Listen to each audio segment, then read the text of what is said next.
The right to offend is not some pesky little part of freedom of speech that we have to put up with. It is the heart and soul and lungs of freedom of speech. It is the coursing lifeblood of human progress.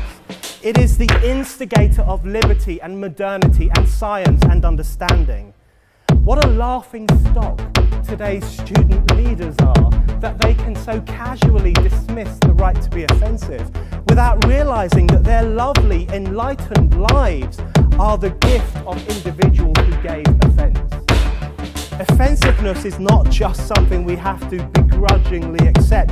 Offensiveness is the motor of human progress.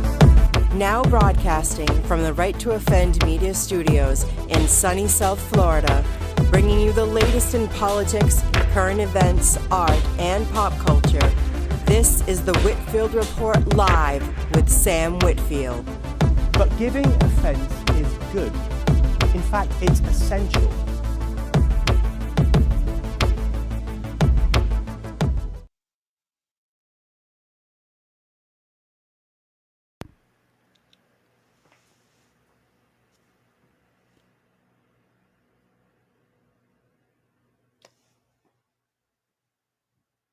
Is he? Do we gotta kick him and reboot him, or is he muted? Maybe. I hear Tail. That's how you reboot the cripples. Facts. You kick him in the ass. Well, Rumble decided to lag on my end, so great going, guys. Hey. Anyway, welcome to the Whitfield Report.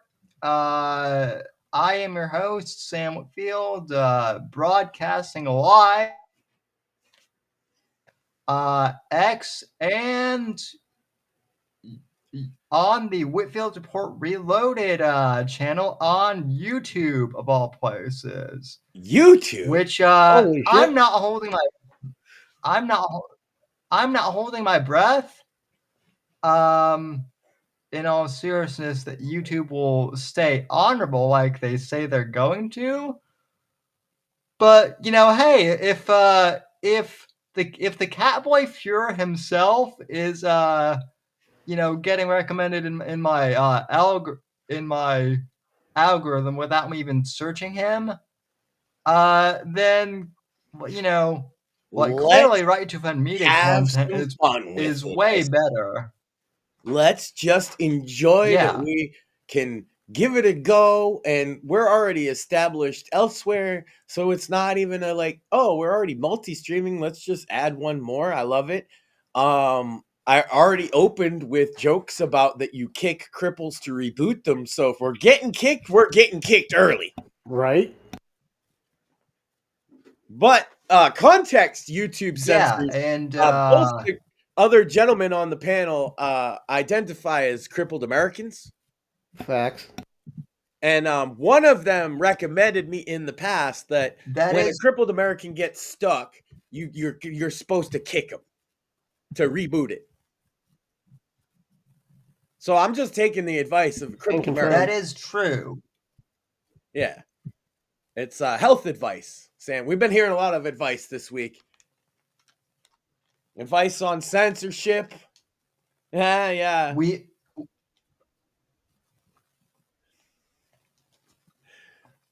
have been hearing lots of advice, and also shout out to Ash in the chat.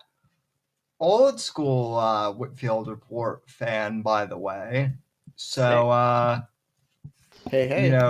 Hello to Ash in chat. It's so been Max, we both have a few takes that I wanted to point out. It's been almost my entire tenure as your co-host since you got banned, and that's been almost 3 years. Yes. So hi YouTube. Yeah, this is a co-host. I was here before, but only briefly, and then he got banned for no reason. And I'm an asshole, and I get us in trouble. And also, we got more now too. Hi YouTube. I've never been on YouTube. And we make Hi Sam nervous on YouTube, occasion. give me and back my that's original. fun. Give me back my original channel now, YouTube. How about give us Is back that too much to ask? the first Irregulars channel, which was banned in 2017, which clearly means it wasn't banned by Joe fucking Biden, YouTube.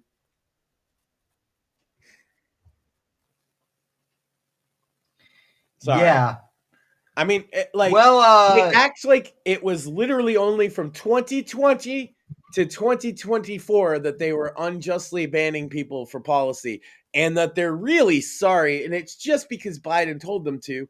And if you buy that, I have a bit of property in Brooklyn I'd like to sell you.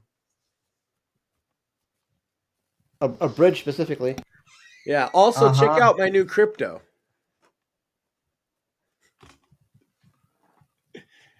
Wait, Matt. Wait, Shmuley Coin is That's right. Being minted? That's right. If you buy that YouTube only did censorship for Biden, then you'll love Shmulcoin.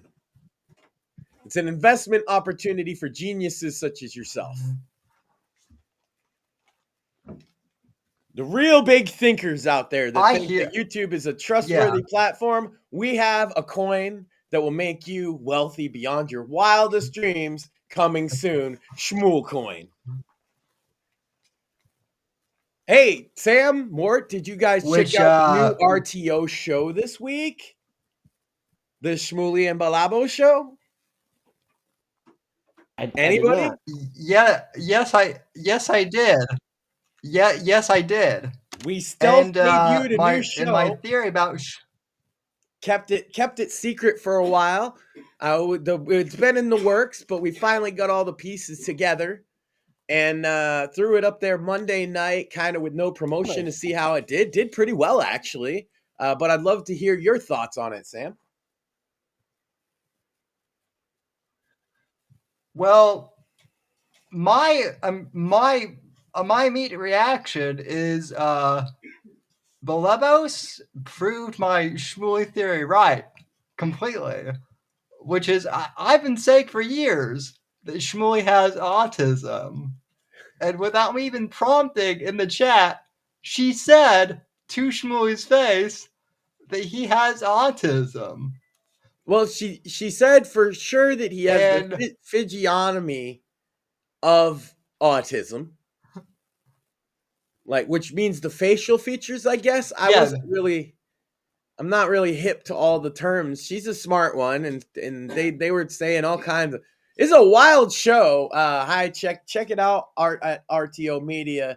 That one's only on Rumble that week, but maybe expanding further later on. But man, it was an interesting piece. I'll say that, and I'm glad people enjoyed it.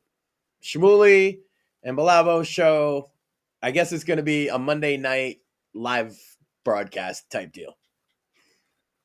Which is kind of fitting because I do the Monday show, but it's usually pre-recorded.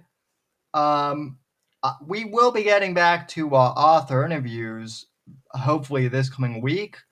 But as I explained on this past Monday's show, look, everyone's been taking Charlie Kirk's death, super hard, and so nobody really, as I said on Monday's show, it's really hard to,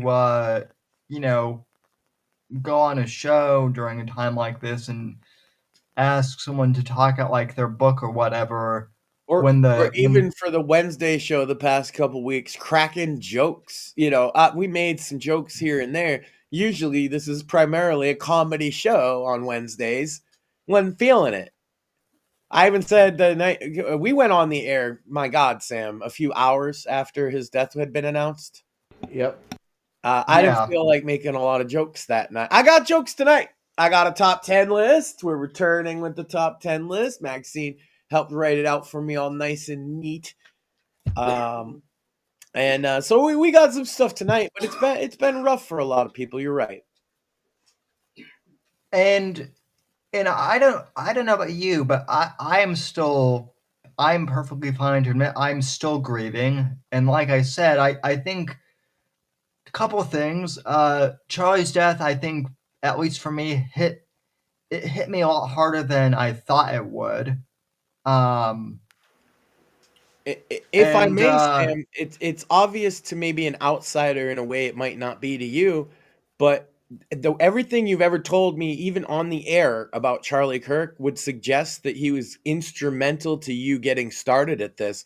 Even your disagreements with him motivated you to do this. So it's obvious why you would feel that. You have a personal attachment, and he did kind of light a fire in you and your friends to, well, we can do something even if it wasn't the same thing he was doing.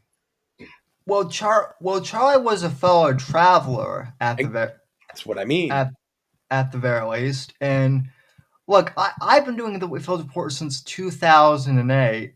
I don't know when Charlie first was inspired to go into politics. I know that he grew up in a political family in Chicago, but like I never really asked him about how he got started, with his family. He wasn't really interested in that. He was just so gung-ho when I met him about starting Turning Point. He was in his work, right? And you were like, okay, but what we're doing over here is our thing.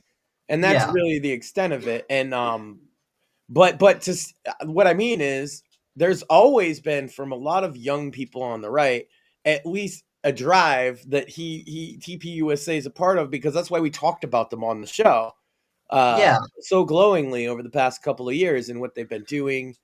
Point being is it hit you right to your core.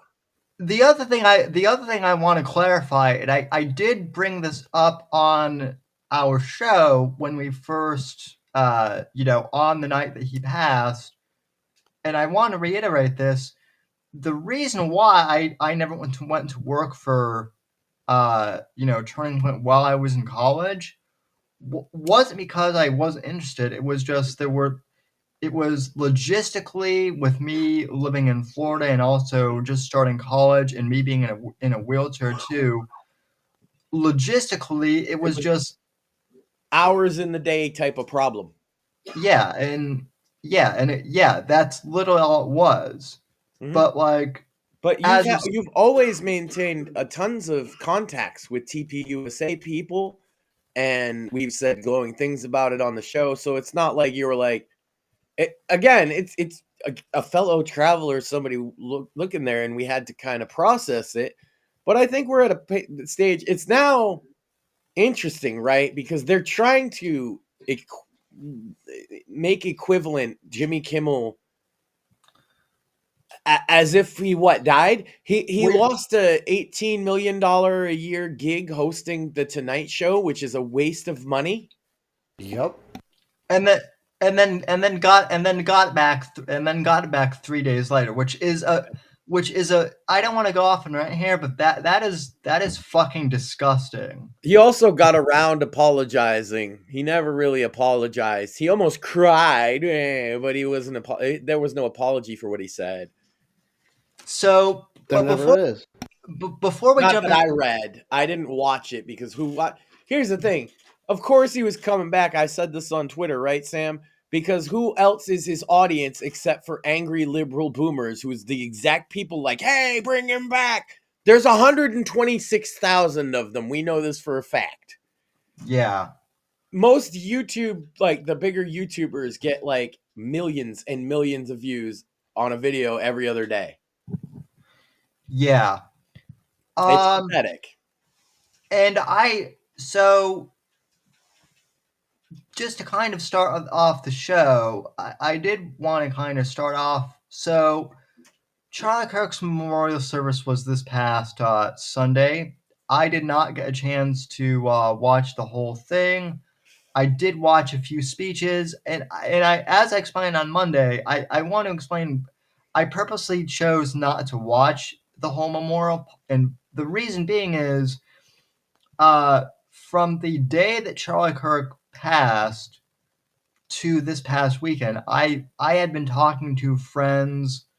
You've been immersed in it, and and so believe me, my sincerest condolences, to Erica and to everyone. But I needed. I just want to say, for the record, I watched 3 speeches. I watched Erica Kirk with Maxine. I We watched Trump, and we watched JD Vance. I did Those are the watch. three that I watched as well. I did watch Tulsi Gabbard's speech, and I did watch Marco Rubio's, just because that was kind of when I just happened to tune in. Both of which I thought did a very good job. I did watch kind of a summary of Erica's speech, and I did watch Trump's speech, and so that's kind of the I want to say that watching Erica's speech, it was quite powerful. It was.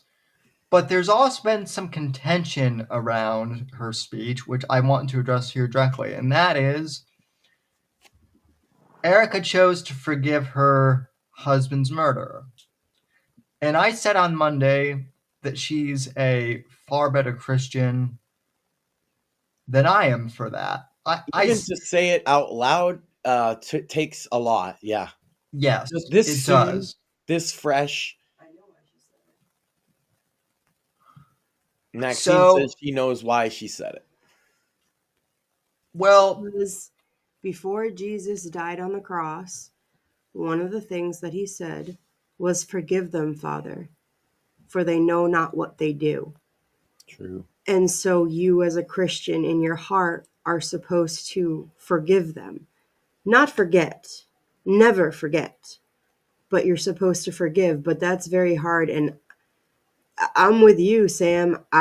She's a far better Christian than I am, because if someone were to take my husband from me and my son, I do not know if I could ever forgive them. And she probably felt that way before it happened too, I imagine. Right? Yeah. Because it's something you can only really know how you would react when it happens. Yeah. Sorry, Sam. So I have a super nuanced take on this that I don't think either side is really going to like, because, so there's kind of been a bit of a schism. There have been some people who think that Erica was, that she did the right thing to forgive Charlie Kirk's murderer, and that we should all forgive him right now because she did. Right? And then there are others who think that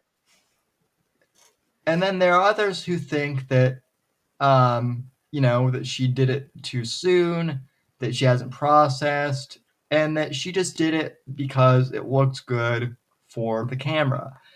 And to be fair, I know people aren't going to like this. I understand why people think that that's the case, because it's a really easy accusation to make because of the situation. Yes, with fair or and also the way that part came across in the speech, it almost felt like cinematic, almost like something that would happen in a movie. And so I understand why some people think she's a grifter for saying that. I'm not saying I think she is, but I can see where people might think she is. And a good counter argument to that is that that's because art imitates life sometimes, especially emotion, right? So she almost tears up saying she's forgiving the guy makes sense to you. On the one hand, yes, it could be a performative gesture. You could see it that way. And on the other hand, you could see it as a genuine expression of emotion. I don't think it's unfair for people to say either one, but... No, because everybody has a different grieving process. Everybody takes a different amount of time. Everybody deals with it differently. And like you said, I can understand some people seeing that and, thinking of it one way, but I'm able to kind of like put myself in people's shoes a little bit better than most people. And the reason why she was like that is because that was the hardest thing that she had to do and say. Yeah. And easily. That is why before she even stepped up to the podium to talk, she prayed. Because I guarantee you, she was just like, Lord, give me strength. Charlie, be by my side. Help me get through this. But I would say, Sam, you make a good point, because there are a lot of Yeah. people out there telling people how they should feel, essentially, based on what she said. And that's wrong. Look, her forgiveness is hers to give. It's not expected of you, nor is it you get to tell her when she gets to give it, right? Is that fair? Correct. So I think the criticism is like, I can see why people make them, but a little bit unfair to a grieving widow in such a traumatic fashion at that. One Yeah. day he was there with breakfast with the kids, and the next day she's standing over a coffin. Oh, can I So interject about something really, really, really quick, because it's actually been Well, on my mind. I've talked well, to hold. Mm-hmm. Go ahead. no, Go I was ahead saying, if let it's- Sam if go. it's quick. He's been trying for a minute. Well, I was just going to say that, like, Maxine made my point. I think what's getting lost in translation here is everyone is telling everyone how to feel about this. And so I don't know if either of you caught my show on Monday, but I brought up the example of when my uncle passed away due to liver cirrhosis, because he was an alcoholic. I was angry with him because I felt in a way he had committed suicide and abandoned me. And there's a certain was truth able- to that, obviously. Yes. But And it's so also you it being, took me harsh. right.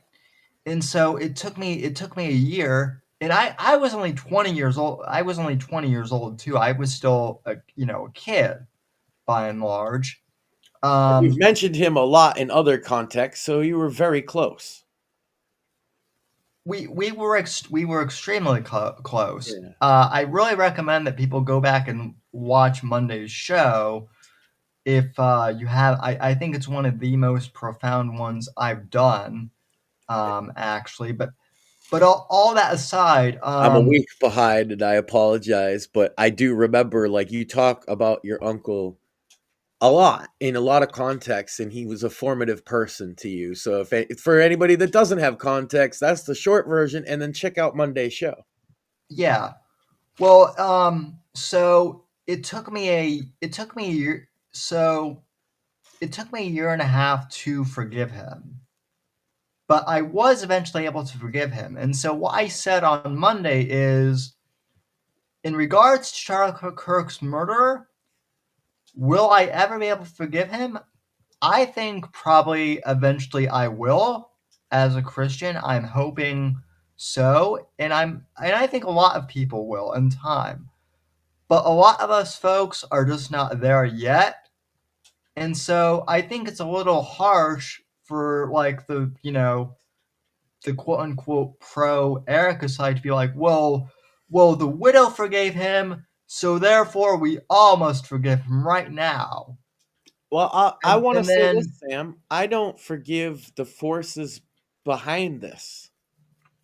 I don't Right. forgive the forces working against Christendom, against civilization, and against the way of life that we hold dear, and mocking us the whole time. I don't forgive them because that's the face of evil as far as I'm concerned. Now, do I forgive the poor, misled kids? This was a kid. This was a kid. And a confused kid at that. He had a trans girlfriend. That already says a lot. He's into furry pornography. That says a lot. This is a confused kid, and the forces, of my opinion, the forces of evil got to him early, and they got to him often, and they corrupted his brain to make his heart turn black. And that's what Yeah. we are fighting against. And I can't forgive the thing that corrupts him, because essentially, if you're a Christian, that would be Satan. If you're the forces of evil, if you're one of those weird Jedi people, it's the dark side. But either way, we have an obvious word for this type of thing. It's anti-civilizational, it's anti-personal, it's anti-social behavior that is being encouraged and fostered, that I cannot forgive. The forces who push this, I cannot forgive because I am taught to stand against them. Maybe that's not every Christian's take on it, but certainly guys like Lavoy Finicum inform me a lot more than maybe others who I should listen to more. But we cannot just stand by while evil happens and allow it and say we forgive it. We have to stop it at its core. What's going on here? And these kids, they're getting corrupted because what's the civilization to grasp onto to save for them? It's not so good if you're a Zoomer right now. It's not so great for a millennial either. Right. No, Right. and you basically took the words right out of my mouth, Max. I do think I will be able. I do think I will be able to forgive Tyler Robinson, but make no mistake. One of my friends put it very well, because I saw bits of Trump's speech in which he said that he wants vengeance against the left. And a lot of all these liberals are like, oh my God, Trump wants to kill us. But no, what Trump was talking about was he wants retribution against the forces. They don't understand evil. what they have done for the last 10 years leaves many people to be completely deaf to their plight right now, do they? When you banned boomers talking about their transmission for saying tranny, guess what? They remembered that. They remember Facebook jail. They remember this stuff, right? And now that you're out there saying, oh, but Jimmy Kimmel, they're like, dude, Jimmy Kimmel clapped when Trump got banned off of everything. Twitter, he got banned off of Twitch, he got banned off of YouTube, and Jimmy Kimmel clapped for it. So why would anybody shed a tear for him? It's fucking bullshit. Both sides my ass. Here's what I will say in regards to that. The left, quote unquote, has treated Bill Maher terribly. Yeah. Because Bill Maher is the only one saying, you guys are monsters. And they're now trying to cancel Bill Maher. It's funny because you were pointing out mildly agreeing with Bill Maher before anybody on the right. I remember I was like, Sam, are you Bill Maher? Are you serious? What did he say? And you showed me a clip and I was like, yeah, you know what? That was kind of reasonable. And then next thing I know, like Benny Johnson's showing the same clip and shit like afterwards. And it's like, yeah, because you have followed, like, that's the thing, is you've been following the mainstream talking heads. Like, another one is a lot of people are surprised by Keith Olbermann. And as soon as I saw him blow up, I was like, oh, Sam could have told you. Because Sam's been dunking on that guy for fucking decade. The first time I really got like Twitter famous was dunking on that guy. Yeah, and he's been a lunatic. Sadly, am I wrong in saying Keith Olbermann has been calling for violence in public for a decade at least? At least. Probably more than 15 years. His strain of leftism. Yeah, I'm just trying to be, because did you at any point in your original YouTube tenure ever have anybody on your show call for violence against anyone? I highly doubt it because of who you are, but I just have to ask out loud, right? So you got banned. Not that I remember. Right. You got banned for what? Questioning COVID funny, you got banned like we have to assume, audience, but we've been playing this game of what we talk about and what we're actually saying. So what we assume, because we're left to our own devices, because Sam got an email that just said, hey, you're banned, fucker. No. Pretty much. You couldn't appeal it. They didn't tell you why. They just said, pace. And so we're left to fucking question. Now, did you guys question COVID policy over the course of a couple of years? Probably. Did you question the election results? Probably. Is that probably what you got banned for? Yeah. When did you get banned, though? For the eulogy. February of 2022, to be exact. Right. And, as it's a sort of ironic way that we can remember again, because every time it comes up that you got banned, it has to be brought up that it was during a eulogy. So it's this weird, like, memorial to him in a way. Am I the only one that would find that funny? It is kind of funny, though. I find it funny, too. It pops up because it's like, hey, what was he doing that was so bad? Well, they never told us. So we have always said, well, he was eulogizing. Apparently, that's against the rules. He was eulogizing his grandpa. Yeah, I was eulogizing my grandfather, who served in the who served in the United States Air Force, and like my God. It is. Sam, looking back, it is funny. I'm gonna tempt fate right now since we're on YouTube. But guys, could we all have a little prayer for Sam's granddad? He passed a couple years ago. We got banned and he didn't get to finish talking about it. So if we could just take a moment of silence and just remember him. Yeah. I think we should take a moment of silence for Charlie, too. And all the others we've lost since you got banned, because it's not just a few. Yeah, sadly, no. We've lost Hulk Hogan, Ozzy Osbourne, both of whom I know were like instrumental figures in your life. I do want to say too that I think the thing that has surprised me the most is that just the impact of Charlie's death on people who are apolitical. When Rush Limbaugh died, it deeply affected the right and conservatives, but more the political right than the religious right. Now this hit the religious right hard, and the religious center, and even the religious left.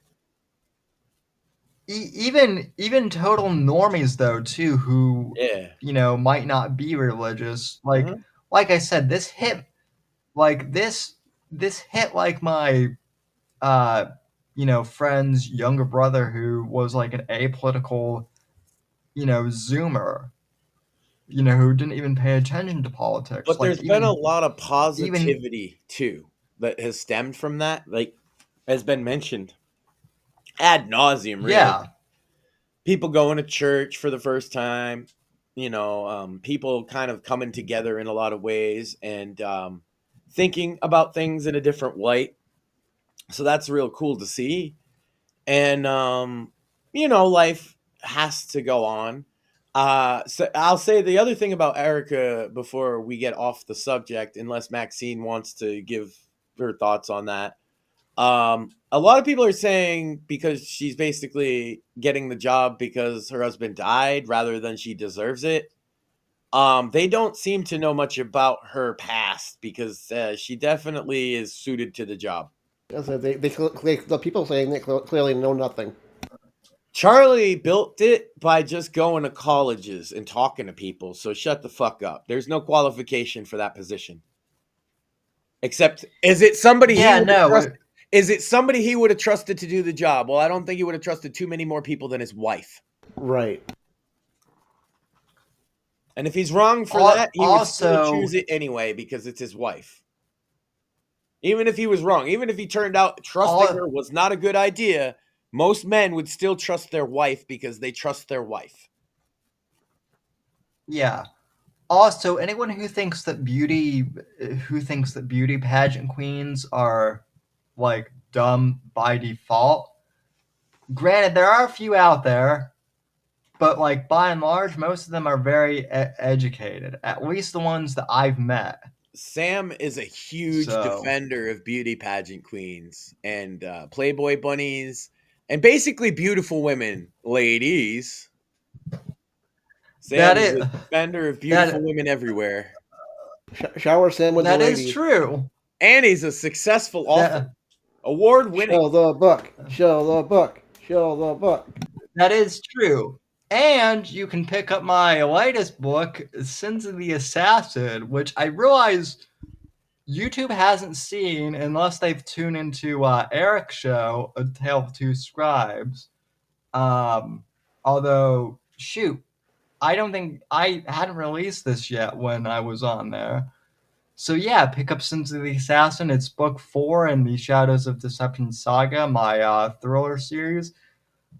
But if you've not read books 1 through 3, well then you can pick up the hardcover edition of Sins of the Assassin Volume 1, also available exclusively in hardcover. You get all 3 of the first 3 books, plus a short story in this, hardy collection, and makes great holiday gifts, as Mort can attest to. And Halloween's a holiday, too. You buy them, you give them out to the neighborhood kids. Yeah, well, that would be better than certain. That would books. be very. Yeah.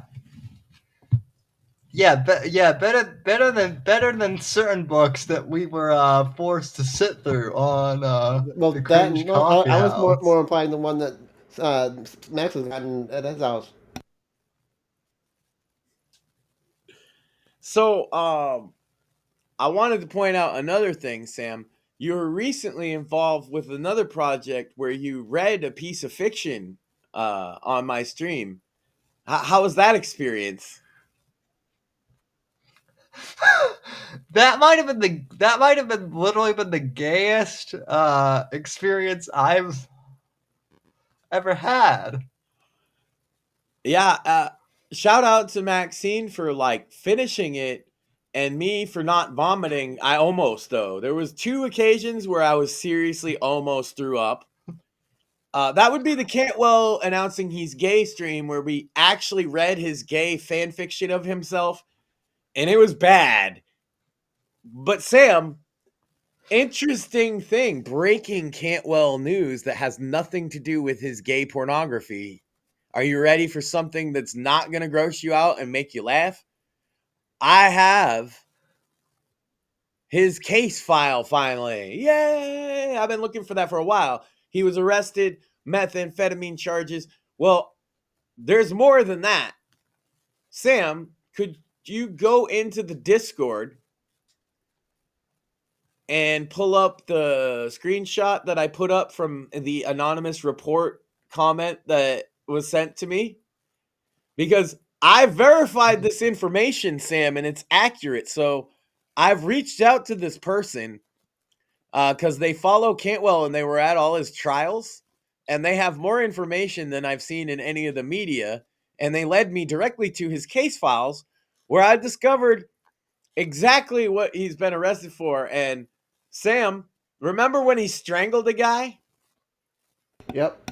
They left out that it was a domestic violence situation and it was his boyfriend. Oh, jeez. Sam, it was Jeff. He strangled Jeff. He strangled Jeff. It was Jeff. It was allegedly Jeff. It was Jeff. That's my headcanon. Poor Jeff.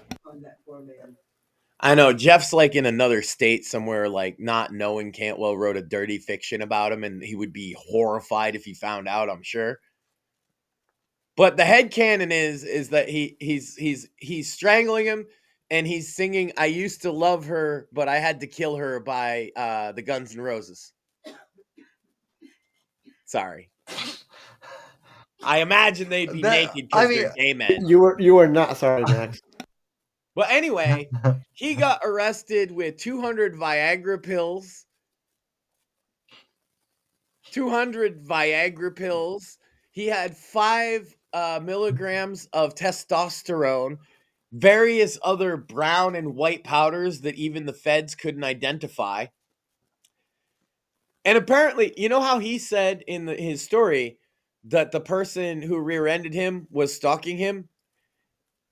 Their story is this crazy guy with a camera hanging out his window was following me.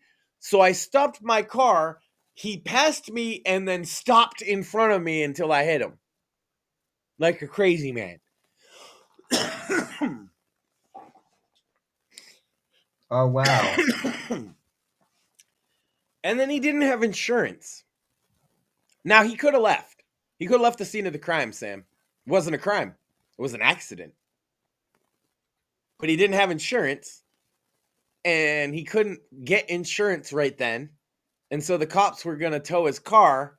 So they had to take inventory. Because you have items in the car, you have to keep track. They're the cops, right? So they got to keep track of what was in the car in case anything gets stolen. You could sue them. Well, he had lots of drugs in the car. Lots of drugs. And 12 cell phones. Also, he was texting while driving when this lady had the accident with him. She's terrified. I am certain she's not an Israeli spy, Sam. 100% confirmed by the fact that her last name is Latino. She's a Latino. There is no doubt she is a Latino and maybe an illegal.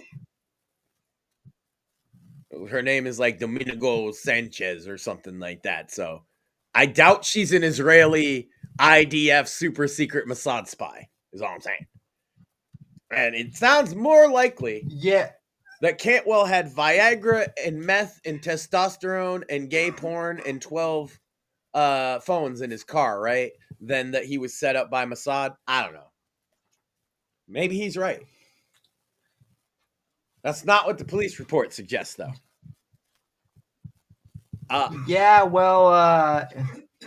So I want to get to the big spoiler anyway, even if you can't bring that up, that's fine. Because the big one was that they told me, I'm taking everything else they said, Sam, I verified. The case numbers, I went through.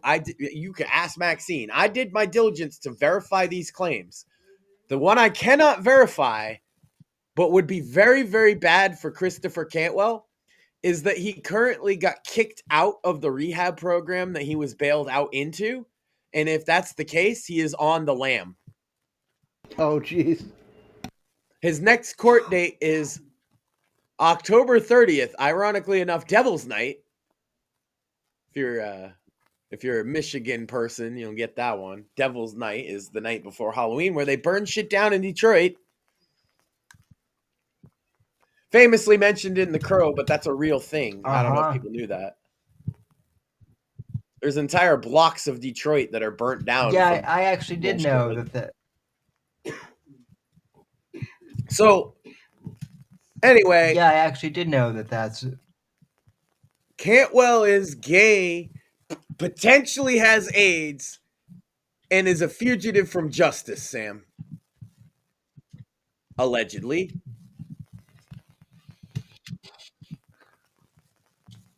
Yeah. Oh, there you go.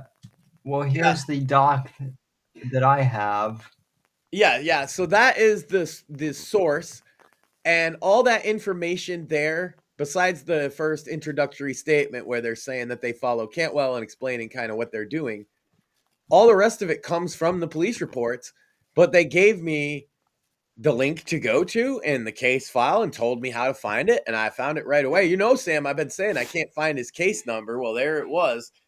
And yeah, you can see on there, there's another comment after that has the list of all the things he got caught with, but it's really funny because he got charged with class A, B, C, and E possession. All of them. Separately. Damn.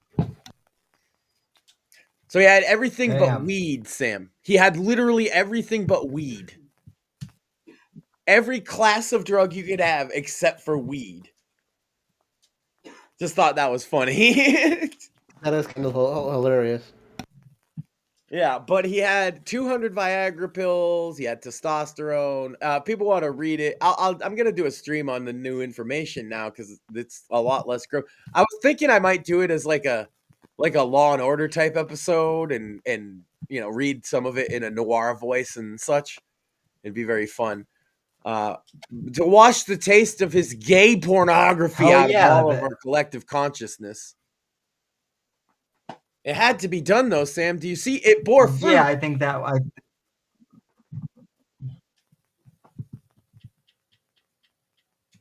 Yo, is that Phil? That's Phil from back in the day, ain't it? It's that dude in chat. Yeah. Shout out, bro. Yeah, that's that. Yeah, that's Phil, who actually, funny enough, Phil was part of the Turning Point USA group at Penn State that I kind of knew. And this is actually funny, Max, because I went to USF, but a lot of people think that I went to Penn State because I was so tight with the TPUSA guys from Penn State. Hell yeah. But everybody just assumed that I went there. But man, anyway, if he's a Penn State guy, shout out, because I had cousins that went to Penn State way back in like the 90s. And bro, their like team t-shirts for their football teams were off the chain crazy. Like they would the swears, sex jokes, like everything. Like Penn State fans was mental with their signs. I've never seen sports t-shirts as awfully not awful, but like vulgar, which I enjoy, right? So my cousins, they used to send us some of these crazy t-shirts. It's like they'd draw like a big dildo fucking the other mascot in the butt, and it was wild, Sam. Absolutely wild. They were ruthless too. They'd throw shit at the other team. Oh man. Yeah, shout out to like Penn State fans specifically from the 90s. Y'all motherfuckers were like some loyal fans. Yeah, that's true. Also though, like Penn State was one of the specific campuses that unfortunately got targeted by the Gripers when Nick Fuentes was beefing with Charlie Kirk. Oh, what? But I thought little Nicky was Charlie's asbestos friend, right? Everybody loves Nick Fuentes and his cum hunting. I'm so sick of. Can we just stop pretending anybody on our side likes that? Fuck. Yeah. I guess YouTube does. Well, I mean, considering. Yeah, so like that's another thing I want to. So like everyone's like, "Oh my God, Sam, you're going back on YouTube. Why?" And I'm like, "Well, we have multiple channels. We have like multiple streams, so I'm not that worried. But it's also like if Nick Fuentes can get recommended in the algorithm with all the stuff he says." Then, like, I'm pretty sure that us making, like, jokes is not going to be that bad. Plus, like, as much as I hate to say it, Max, like, just me posting the YouTube link on X has gotten, like, us tons of traffic, more so than, like, even posting Rumble links. Man, Man, I'm just going to say this, is, like, I get it that YouTube is kind of the soup they're making, right? It's not up to snuff, right? And we all know that. So what we're here to do is to make it a little, we're going to add some flavor. We're going to add some salt to the YouTube soup.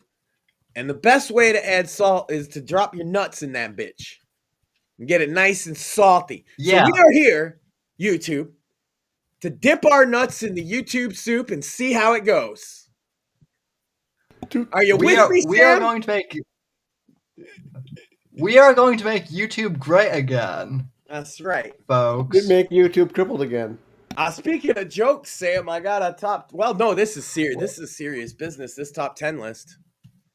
We got news this week, Sam. Oh no, we're already going to venture into medical stuff. That's what. Oh no. Well, hopefully YouTube's a little more chill now because they promised and stuff, right? We'll trust them. Sure. Top 10 signs you may be taking too much Tylenol. Yay! We're totally not getting kicked off YouTube from my first list. Right? This is my first list on YouTube, boys. Okay. No reason also, for this Phil might list be at all, coming in. Sam. It couldn't be related to any news or any subject people are talking about. I was just thinking about all the people around me who take too much Tylenol, and I thought, what are common things that they do? And I think I have a list, Sam. And then we can talk maybe if there, I know there was some news and stuff we could talk about, but this is just kind of on its own, audience. You know, you're just left to assume why I might be pointing out you're taking too much Tylenol or aspirin or acetaminophen. Number 10 of the top 10 signs you might be taking too much Tylenol. Sudden intense interest in the schematics of old tanks. That is a Tylenol side effect if I've ever heard one. Number 9, saying that you are on that, quote, Sigma grind set. That might mean tone down the Tylenol intake. Number 8, self-stimulation in public. Definitely want to tone down your acetaminophen at that point. Number 7, dressing as Sonic the Hedgehog in public. Now, look, man, I know you got to go fast, but you don't got to go that fast. Number 6, literally ever viewing furry/brony content. If you find yourself looking at furries, discontinue Tylenol use immediately. Knowing the Pokemon theme song by heart. How many are guilty? I want to be. You're all guilty. You know it. To be fair, I'm not so sure. I plead the fifth there, Max. It's a trap. Number 4, also equally a trap, Sam. Number 4, sign you may be taking too much Tylenol, being, quote, trans or, quote, queer. Number 3, falling into rabbit holes about niche politics and arguing with weirdos online. Fuck! Oh, God. Oh, no! You mean to tell me? Number 2, we suck again. Watching anime/hentai. Anime or hentai, probably discontinue the Tylenol. Fuck you. And so we run it back here, just in case. It's important information we're giving out here. These are the top 10 signs you may be taking too much Tylenol in the quick format. Number 10, sudden intense interest in the schematics of old tanks. Number 9, saying that you are on that, quote, Sigma grind set. Number 8, self-stimulation in public. Number 7, dressing as Sonic the Hedgehog in public. Number 6, literally ever viewing furry/brony content. Number 5, knowing the Pokemon theme song by heart. Number 4, being, quote, trans or, quote, queer.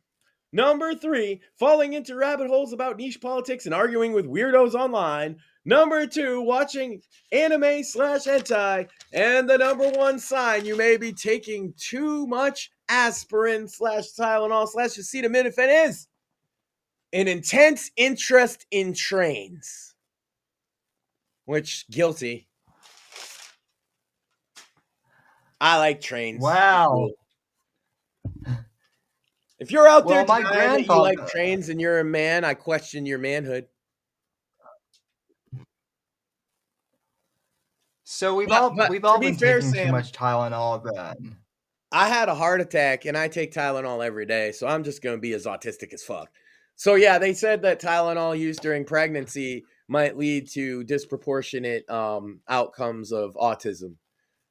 These are backed up by a Harvard study as well as other things I looked at. And man, has the news dropped like a bomb on the fucking internet, huh? Yeah. So, but I do have some things that I wanted to say and clarify about that, but I'd like to hear what's your perception of this debate since you haven't looked a lot into it. Does it seem reasonable to you? Well, real quick before we dive into that, I want to welcome in. Speaking of Penn State, Fluffy Phil, who hasn't been on the show in a while. Yo, but welcome. Welcome. So, what's up, guys? Oh, not much. How you doing, man? Long time no see. No, but y'all doing okay? Oh yeah. Yeah. Doing as well as can be expected since Charlie's assassination. Yeah, but finally got back. We're getting back on our feet. Yeah. Yeah, that took it out on a lot of us, though. I mean, I don't think anybody really. I mean, you want to say you expected it, but you don't really expect it until it actually happens. So, I mean, but I will say this: look, going with what y'all were saying. You know how you know you're not taking enough of Tylenol? If you're pregnant and you don't like Trump, you're not taking enough Tylenol. You need to take more. There we go. Bingo. That's kind of where I was going. Man, some of these reactions, actually on both sides, have been a bit jarring, right? Mm-hmm. Like, I'm just... Well... So, like, is this a thing of, like, people getting mad at RFK Jr. again? Because, like, I know that the dude can go off the rails a bit because he's a Kennedy. Like it's, okay. So, one of the potential causes, this is documented in a couple studies that they talked about at the conference that was sort of new to the conversation. It has been brought up before, but it's not been kind of a central point of contention. Is aspirin. Now, there's been discussions and studies done on a lot of drugs during natal, during pregnancy, including acetaminophen in some of those studies. And it's basically suggested that anything that has an impact on the nervous system or the brain in adults has a disproportionate, like a 0.8 correlative effect with children born with predisposition towards autism. So, like, this is not actually new information if you pay attention to the subject. It's stuff that, you know, Sam, I do the White Christmas for Autism special. I try every year and raise money for the Autism Society of America, because Autism Speaks is funded by the Clinton organization, and it's not a trustworthy source, in my opinion, on the subject, and they put out a lot of propaganda.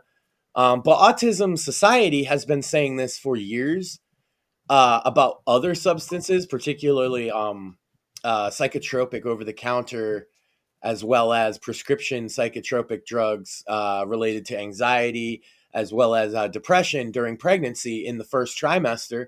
The results don't lie that it correlates very highly that children have autism later in life. In fact, it correlates higher than the vaccine correlation, which is where there's some contention.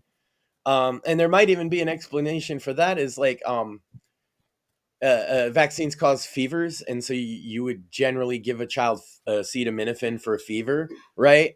And so they're right there alone. You're talking about a corollary, and that's something that would. And so they talked about things that needed to be studied in the future, like that. That's not a proven thing. That's just a suggestion of what could happen. I'm trying to be as I'm a layperson as well, Sam. I just read this stuff and I'm trying to explain it the best of my understanding. So if I get things wrong, I apologize. So the left's reaction to this, as he pointed out, has been insane. It made my wife actually kind of cry and pray for the baby. A video of creators she even followed chugging aspirin while she's extremely pregnant to like own the Republicans, which is disgusting. Oh, jeez. Yeah. So if you didn't know, besides the autism risk, liberals ignore the autism risk. Give like Tylenol doesn't recommend giving Tylenol in any form to pregnant women unless there's literally a fever over 102 degrees, because there's no other safe thing to give them that won't cause like a miscarriage, that will break a fever. But otherwise, you're not supposed to take Tylenol at all. Right. And the recommendation going around the last few, since it was made in the Obama administration, to recommend women to use Tylenol for headaches and regular pain relief when pregnant. Dude, I'm sorry, but if these studies bear fruit, then there is a good class action lawsuit, in my humble, non-legal, just some dude opinion. Like, obviously, if they caused this, to some degree, there's a liability, at least in my opinion, or at least there should be a hunger for one, Sam, because if that's the case, they did a generation wrong. I wonder what legal mindset would say about it. Yeah, that's hard to say, but I will say that I've seen people on the right also taking what I'd consider maybe extreme positions on Tylenol as well. Now, I'm a man who is about to turn 42 years old very soon, and I've had a heart condition, and so I'm prescribed acetaminophen every day. I take a baby aspirin, Sam. Same here. That is not the same as a pregnant woman, nor is it the same as a developing child, right? These are separate scenarios. And so doesn't mean you got to throw all your Tylenol out of your closet, boomers. It just means that it means that you don't want to give kids Tylenol maybe until they're sure of such a thing. But hey, you could just freak out and take it all out of your house too. It's just, I've seen some really wacky responses to what is ostensibly, as far as I could tell, Sam, a very scientific panel discussion about a new theory. It's a health theory, but it is scientific. So is this like another case of, so does like RFK have anything to do with this at all, or is the left just like memeing him again because that's what they reflexively do? He has to do with it being brought up and have the conference, but these are studies that have been done by Harvard. Certainly Harvard are no fans of the Trump administration, right? Harvard Medical. Another one cited, I believe, from Stanford. I'm not positive on the second one, but I know one of the studies is a Harvard study, Harvard Medical. I read them just yesterday. And I read through most of it. I'm a layperson, so I don't understand all the what they call the white text of it. But I certainly understand the abstract and can break it down and then look at a further bit of the data and things. And it seems like what they're saying bears out with the sample sizes and all that. They had a control group, everything else. This is not this is science. So basically, if you see this on the left and you're like, oh, that's garbage, I'm going to have as much aspirin as possible while pregnant, you are not following the science, as the left used to say. That is just unquestionable. But following the science only matters for COVID. Yeah, well, they haven't. Well, when I was first working, one of my jobs was I worked in an ER, and so when I got one of my very first patients, I'll never forget this. It was somebody that tried to commit suicide by ingesting like a whole bottle of Tylenol. Yeah. And that happens a lot. They caught it quick. So they caught it quick. So you know what they do is they make you take in charcoal to get all that stuff out. Like if they can't pump your stomach, they'll feed you charcoal, and I'm telling you, it is a miserable experience. And that, like, honestly, I just laughed at them. Like, while they were puking out their freaking Tylenol and their charcoal, I was just laughing at them, which I guess might make me a sick fuck, but You're in good company then, because we're all $6. I would like yeah, to like, think I would like to think that the woman Yeah. in the video that's chugging the Tylenol is actually faking it, and she's not doing that, because that actually she could cause a miscarriage. yeah, I'm always. You can never tell who's real and who isn't. Like, you Yeah. just like, because are you, but like, really, if you're that starved for attention, like, go seek help, please. Well, it's obvious Yeah. harm to your child that you like. Yeah, By any medical, this is the thing, is they're ignoring medical guidelines now and just saying it's almost like people who just started taking ivermectin for no reason at all. Like, not because they got sick with COVID, and because I don't have a problem with that. I'm saying they were just like, oh, I heard ivermectin's okay, I'm gonna just start eating it for breakfast. It's the same thing. Like, Right. chill, bro. Moderation helps sometimes in life. I say as I roll a blunt, but still, Jesus Christ.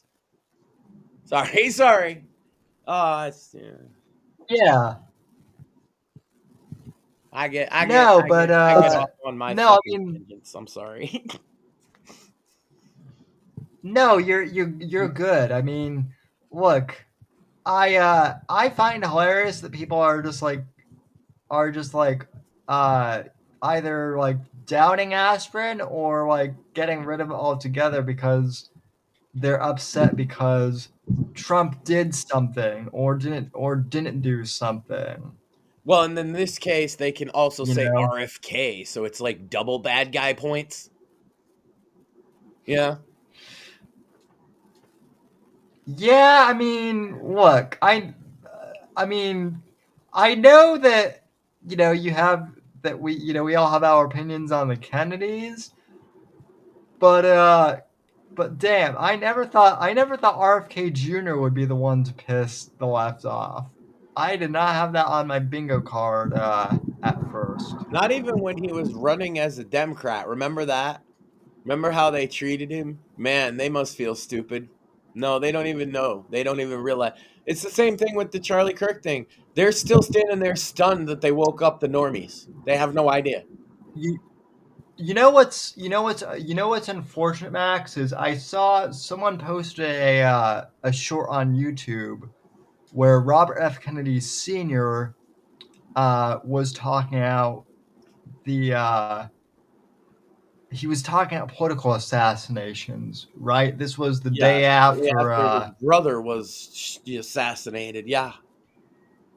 Yeah, and whoever posted the video posted it the day after Charlie's assassination, right?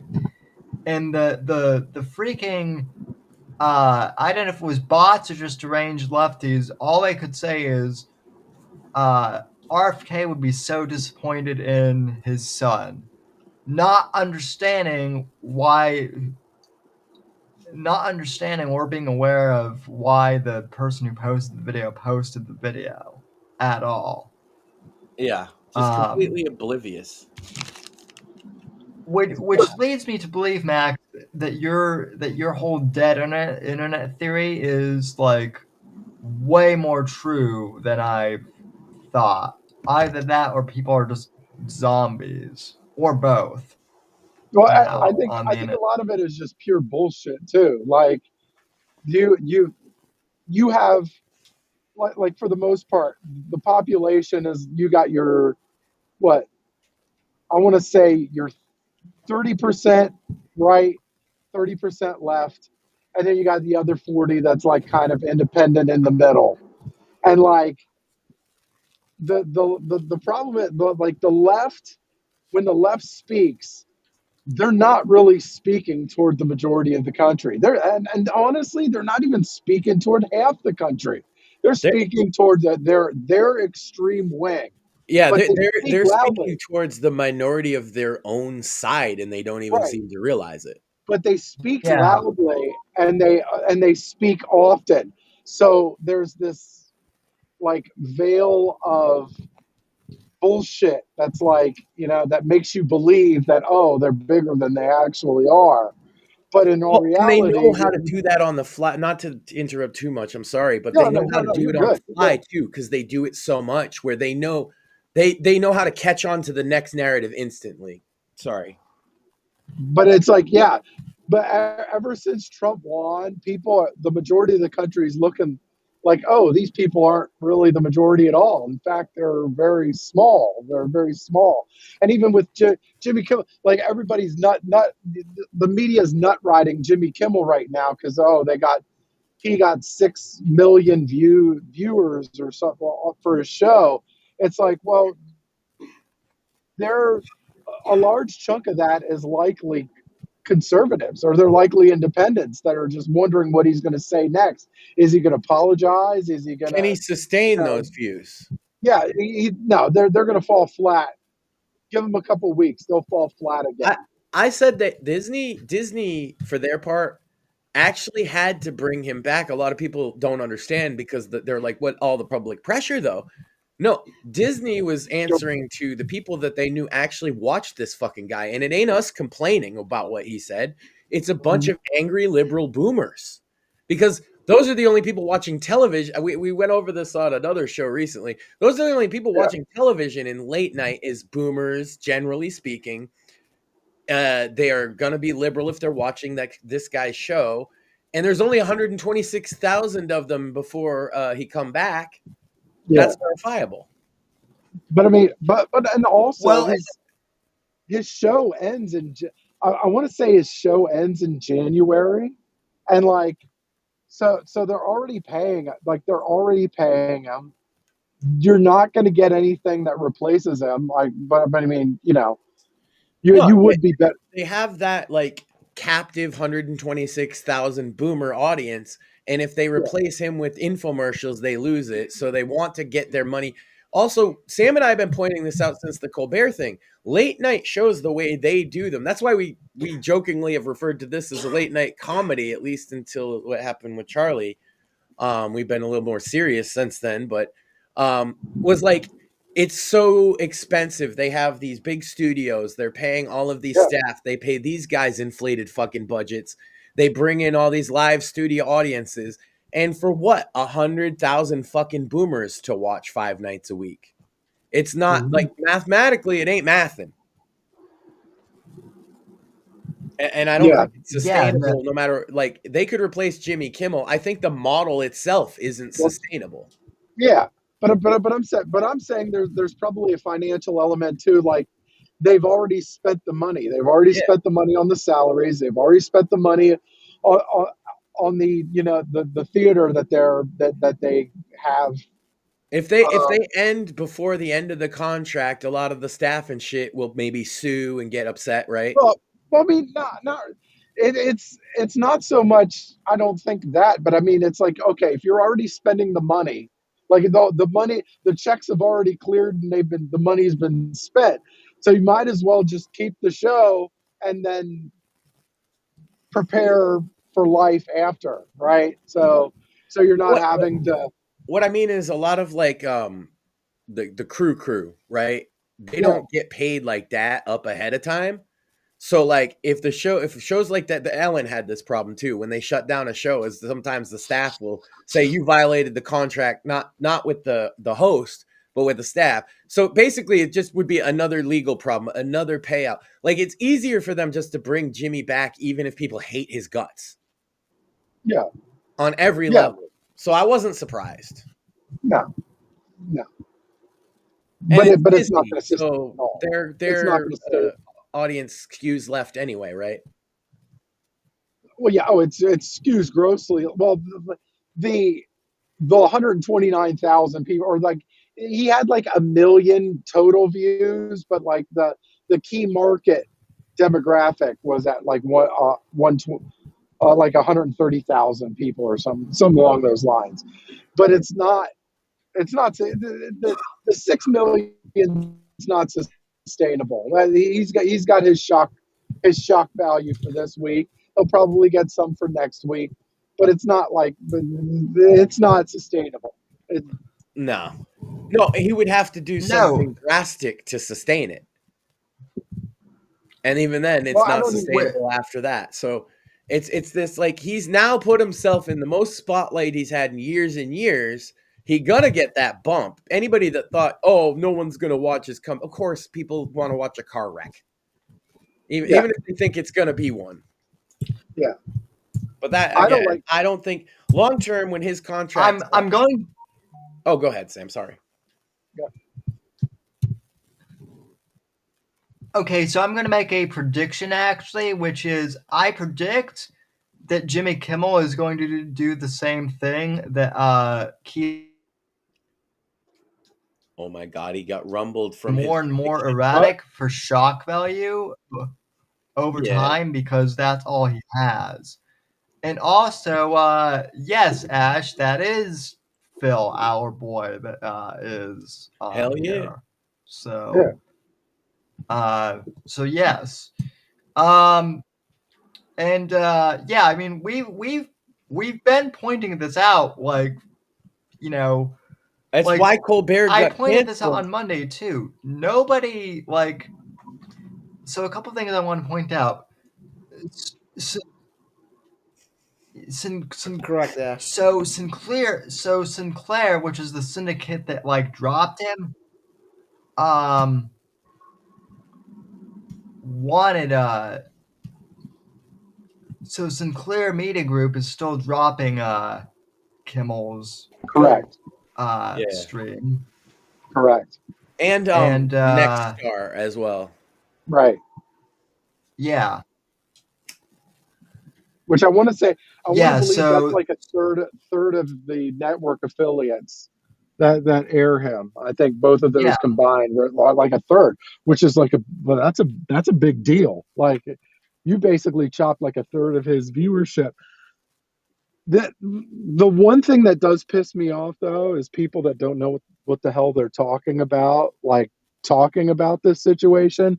Like, I was looking on X, and there's like these sports personalities that are saying, oh, well, Disney could essentially block access to college and pro football. And I'm like, you don't know how this works. You don't know how the situation works. No, like, they probably the networks pay Disney for the rights to air their programming. So if Disney said, well, fuck you, we're going to block access to football, like the network affiliates can sue and they will win. Like, that's a breach of contract. You can't do that. Like, the network affiliates are the ones that hold the power, because those are the ones that spent the money toward the programming. Right. So if they want to preempt Jimmy Kimmel, they are well within their right to do it. Absolutely. And if they so that the Disney really doesn't have much of a power move as far as that goes. I think a lot of people don't understand that nowadays how it works isn't so dissimilar from the old days.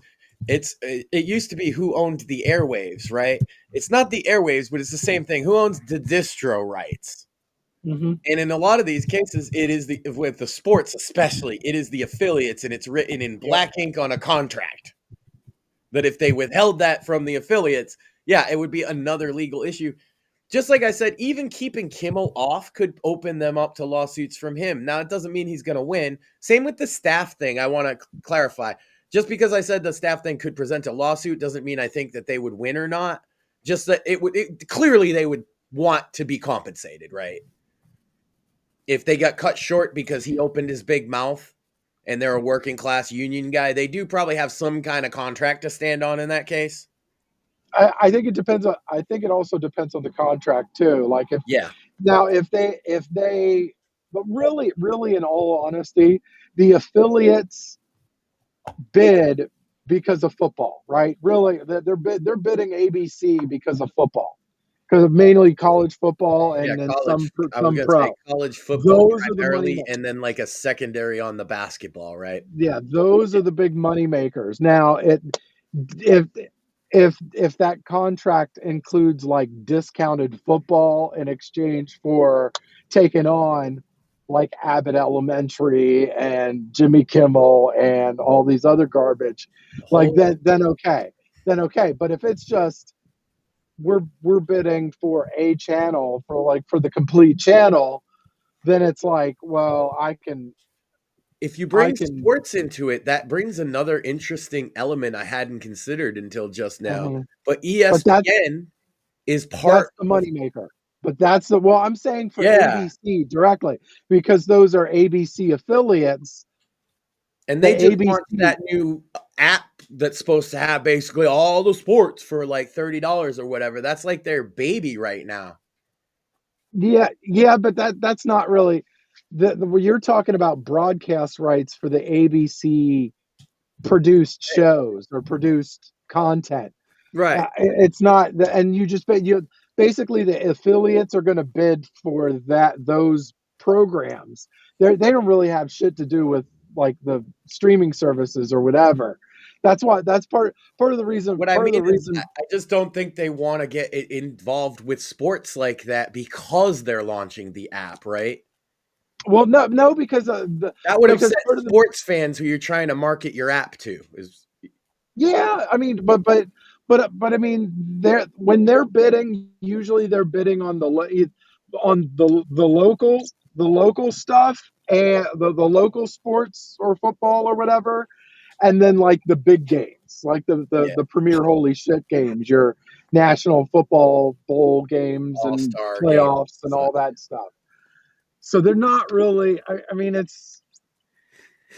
is the moneymaker, though. The football. Admittedly, I'm not that plugged into modern sports. If you can't tell, I know more about the broadcasting side, I guess.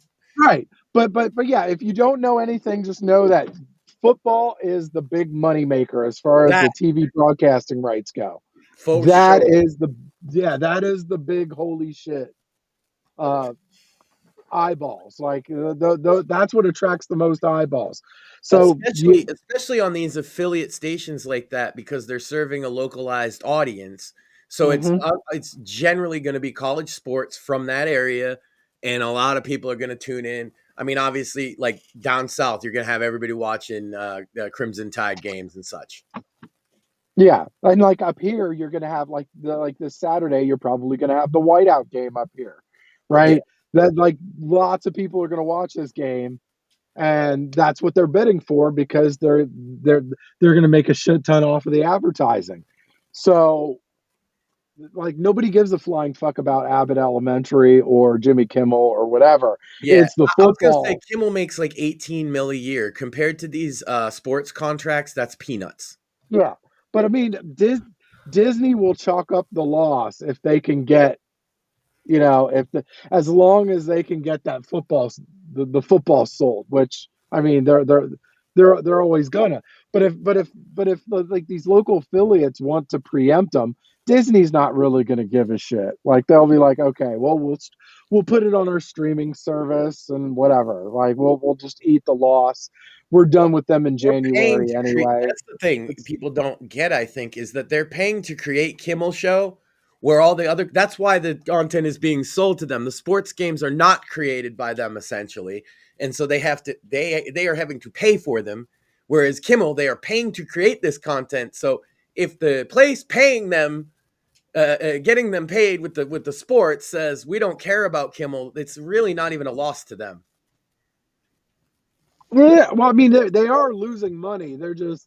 It's just, they've already, they're losing money regardless, like because they're cutting their losses in a way that. But it's in January. Like, look, we've got a couple months left in this this contract that we've essentially already paid for. My prediction is that they're not going to replace him with another late night comedy show, and this is I don't think so either.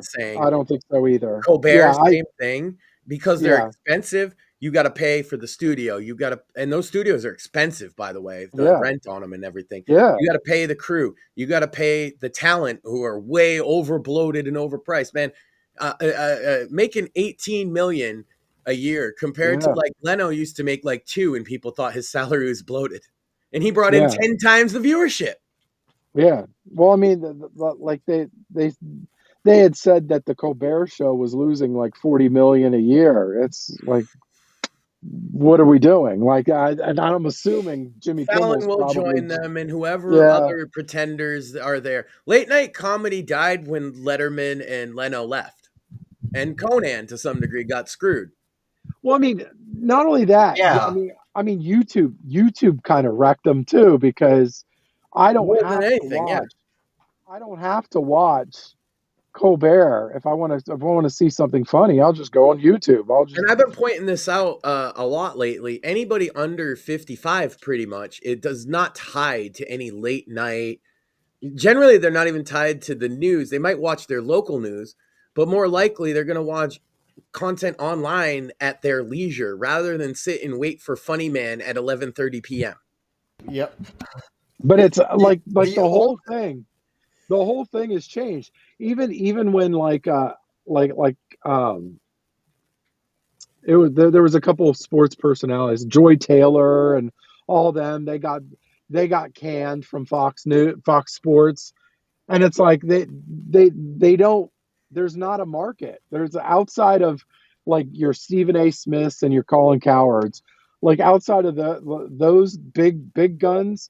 Like nobody gives a flying fuck about these other people, because like I can, if I want to watch a sports show, I can simply watch my own personalized sports show with the team that I root for. I could watch that on YouTube. I don't need to watch Tom Brady jerk fest for the fucking 100th time. I'm like, look, I just give me YouTube, and I'll watch whatever I want. And meanwhile, I'll watch the Tom Brady jerk fest because I live right down for street from the stadium, so that's my team. At least, but I'm saying, fuck him for leaving, but he's fine again because he doesn't play for the Tampa Bay anymore. But I was just using that for example because it was like he was like the national story, and not everybody wanted to hear that fucking national story, which rubbed people the wrong way. But especially because our voice, the Patriot voice, is the voice of Massachusetts, and it so happens we're the voice of an asshole. I don't know if you knew this. Yeah, I mean, you kind of annoy the shit out of everybody. And then Tom Brady was there like, asshole. Yeah, I'm the most annoying because I always win. I get it. You Bostoners are some assholes, but man, you make some really good Italian food. Oh, true. God. But hey, you gotta go to Rhode Island to get the best stuff, though. That's the secret.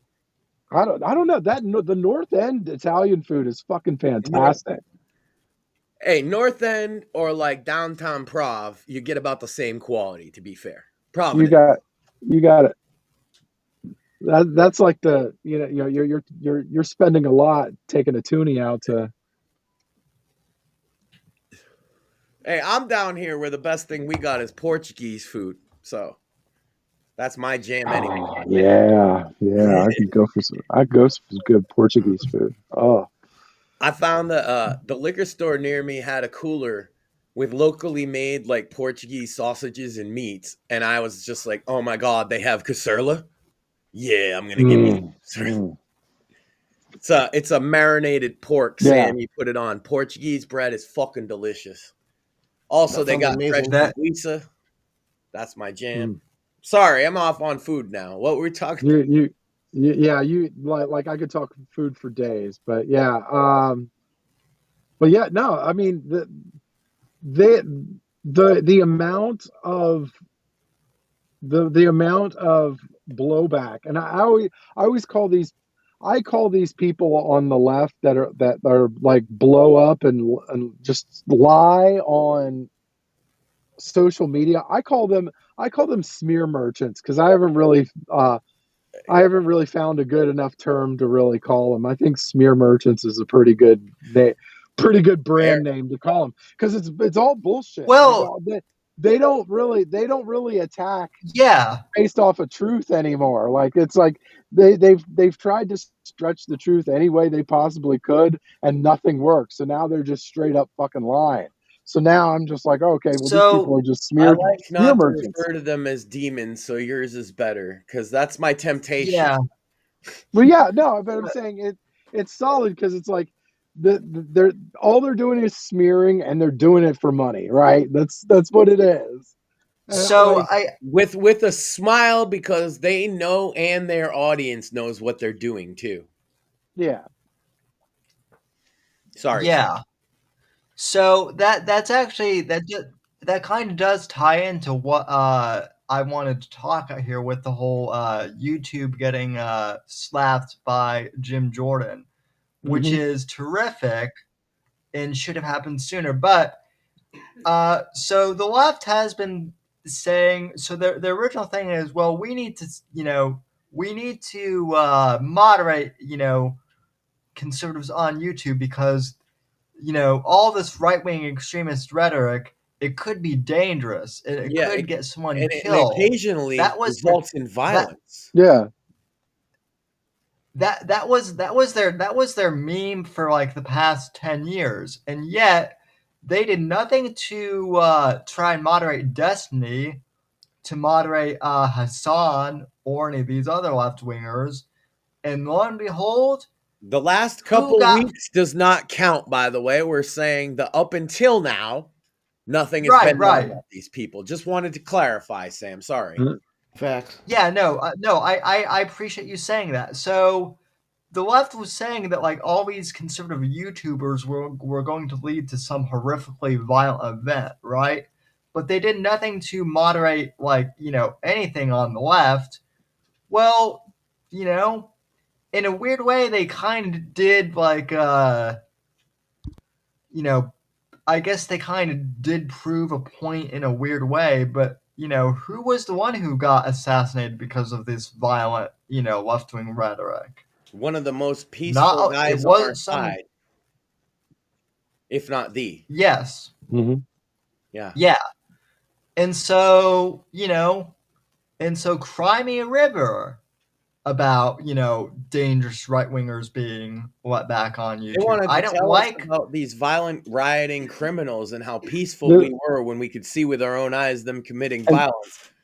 Well, many of us know Charlie from one way or another, from meeting him at events or things. We know the kind of person he was, the most peaceful kind of person you can imagine. It's not a question. He doesn't have a rap sheet. Yeah, and a lot of people and they get this Jimmy Kimmel thing. They bring this Jimmy Kimmel issue up like it's some free speech infringement, and that's bullshit. Supposed to move us. They're challenging us with our own supposed principles. What they don't, which is part of Rules for Radicals, for those that have read it before. But the problem is that they eroded our principles for censoring us so heavily for the past 10 years, like Sam and you were saying. But it's not even don't care no more. But all it takes is for somebody to look closely at the situation, and the whole thing falls apart. Just like the Jimmy Kimmel situation. You're on a look. First off, you're on a broadcast network, which means you don't have full free speech privilege, right? Because they're FCC licensed broadcast networks. You can't say whatever you want. You can't do whatever you want. I've pointed this out since I joined the show. One of the reasons I left traditional terrestrial radio back in 2000 was because you have to follow the FCC fucking guidelines. Not only that, it got bought out by what is now actually iHeartRadio. I believe it was Clear Channel Communications at the time. Whatever. My station got bought out, and now the corporate said you don't even get to pick the music you play anymore. So for me, the joy in doing a traditional radio DJ job died on the spot. But that's the biz, man. Yeah, and then it's like, okay, and they bring this issue up, like the Democrats bring this issue up, and it's like, well, the FCC was created by Democrats. Every foundational rule within the FCC has been created by Democrats. It was It's opposed fundamentally at its creation by Republicans. Yeah, like it's like dude, you're bitching about shit that you created, and now those rules are used against you. Like, what do you expect? We're just playing by we're playing by the rules that you created. Don't bitch because you're losing. Like, but you created the fucking rules, right? What cancel culture? You told us that doesn't exist. It's just consequences for the things that you say, guy. I like they want people like, especially they're trying to appeal. Oh, he got rumbled. We're going. We should be careful. No, never mind. No, it's like they went at people who didn't even go so hard for so many years. Like I mentioned earlier, I have so many boomer relatives that got Facebook jail is a meme to them too. And it's always for some really basic bitch thing they say. And in fact, so many of them have said they got banned for saying the word tranny in reference to a car transmission. I got 24 hours for that one. Mm-hmm. Apparently, tranny, as in a car transmission, is a slur. Mm. But I bet you could say cracker a million times. Mm-hmm. Of course you can. Yeah. Of course you can. Yeah. And we all see it for what it is, and they're trying to appeal. This is where I was going, Sam, when you got rumbled. They're trying to appeal to us who are even maybe the right, the dissident right, the Trump right, with our own principle of like, oh, but this is like cancel culture. Wouldn't it be terrible if they banned you guys? Wouldn't it be terrible if you guys got fired from your jobs? Wouldn't it be terrible if people treated you like shit in public and attacked you? Wouldn't it be terrible if people did bad things to your property? Wouldn't it be terrible if somebody shot you while you were trying to talk? Like, cry me a fucking river. Sorry. Well, they all have super short memory. Well, they all have super short memories because they happen. Well, what else can they do? Because they it's have the only thing convenient to them politically. Yeah, we're at that moment now, like where people are actually getting shot now for this shit. Like we are living. It is a fairly scary time in that regard. But like, but the one silver lining to all of this is like there's nothing left, right? There's nothing left in the toolbox that they have, which, I mean, it's good. It's good from an argument perspective, but it's bad from shit. I mean, these people are clearly now they're capable of anything. It's bad for society, yeah. Right. This is what I've been saying. I always thought these people were pussies and they weren't going to do shit. Turns out, like, oh god, what are they? I mean, what they do is still pussy, though. Yeah, it is. It is. You're right. It's still pussy. They're just climbing on top of rooftops and shit. And yeah, I can't think of anything more cowardly than how they took Charlie out, to be honest with you. Yeah. I say I'll give it to that one guy. That's the most cowardly act I can think of in my lifetime of a public event. Agreed.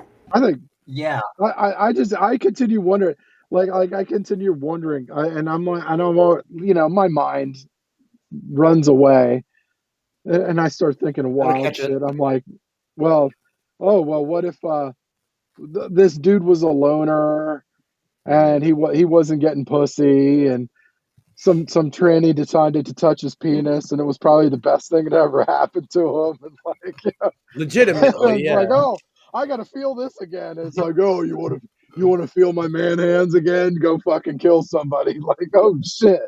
That's what I said earlier is like, I don't forgive the forces that corrupted a young man that way, right? And they're everywhere. And, some of it may be a bit spiritual, sorry to say. But the temptation for young men is constant. And in a way, it wasn't for me. And I can clearly recognize that, right? Like, I did not have like porn access the way a young man now would. Until I was in my 20s, there wasn't such a thing as internet porn that you could easily access and whatever, right? That was not a thing. You maybe had to download a picture. It took all day, and it was just tits. Well, even that, though, the other thing, too, I think is, like, social media and engagement, too. Like, that was another thing that, like, has really changed things, too. Like, the so-called attention economy, yeah. Yeah, like, like a lot of these social media platforms weren't around until I was in a high school, and even then, like they didn't really get big until I was in college, honestly. And this whole idea of like the attention economy and people getting siloed off into their own individual opinion silos, it is really destructive, kind of on both sides. But I think it like really harmed the left, or I should say, liberals, like traditional liberals, more than anyone. Well, because the the left nature just took of the attention economy is that the most outrageous got the most attention, and the left has had an inability. Again, I'm going to mention it. Rules for radicals. They don't denounce the bad actors on their side, right? Literally anytime. Yeah, they're not allowed to punch left. So like there's no like I don't know about, I don't speak for everybody, but when somebody goes off and commits an act of violence in the name of a right-wing cause, even if I agree with the cause, I denounce the fucking violence, man. That's just not my there might be exceptions of defending oneself for something, but a blatant act of terrorism I'm never going to endorse. And they are, if not endorsing it in a lot of cases, they turn a blind eye to it. It's okay if it's on their side, but they'll point it out if it's on our side. Meanwhile, our side is like, yeah, and we don't like that either. I'll point specifically to the couple of the synagogue shootings that happened in recent years. There wasn't people on the right cheering for the Nazis that did that, because we understand that they were radical terrorists and literal like Nazis in the case of at least the one in Pennsylvania. So like, we denounce our terrorists, they don't. What else is going to happen but this? I'm sorry. No, you're good. No, I also keep thinking about the Luigi Mangione or whatever the hell it was, the guy that killed the United Health CEO. And there's no nuance to that. Like you've got these two sides that are like, one is like, this innocent guy was killed and shot in the back or whatever. The CEO was shot in the back. He had a family, blah blah blah. And you have the other side that's like, oh, free Luigi. He was just doing what is right and whatever, because the medical thing is evil. And I'm like, well, how about this? Okay, how about Luigi should be in jail for the rest of his fucking life, and the United Health CEO was probably a piece of shit. Okay, there. Like, look, it doesn't have to be mutually exclusive. Speaking our language, sir. Sorry, but this has been a common theme the last couple of years on this show. Is why are we not allowed to have a more middle ground opinion? Why is that not allowed? No, because we live in a fucking tribal world now, which is totally fucked. Is Team Israel or Team Palestine? What if I think war is bad? Is that an acceptable answer? No, because then both sides tell me I'm on the other side. It makes me the devil. Yeah. What if you naturally want Israel to like win and be safe and have their side, but you also recognize that lobby is pretty shitty? It's a pretty horrible thing that they're doing. Well, and to that end, it's interesting that you bring that up, because I think that, there are all these conspiracy theories that Candace Owens, who I really can't stand, started. She's like, Charlie Kirk was starting to question Israel, so it must be the Jews. And it's like, well, Well, no, if you actually pay attention to what Charlie was saying, he was questioning why we spend, why we spend so much money. He was making a point we make on this show all the time. One of those nuanced deals that we're so famous for everybody hating. Yeah. And, I mean, so yeah, he had the same nuanced opinion. With that being said, if Nick Fuentes is saying, the Mossad, it wasn't responsible for this. If Nick Fuentes isn't blaming the Jews, well then it must be. Oh, sorry. Well then, either that or Candace is just off her rocker. One of the two. I just, people are gonna do that. I have a bit of as you notice, I have a bit of an aversion to conspiracy theorizing, especially in the immediate wake of events. You know me, Sam. I tend to like to wait for news coverage even weeks after before I start digging into anything at all.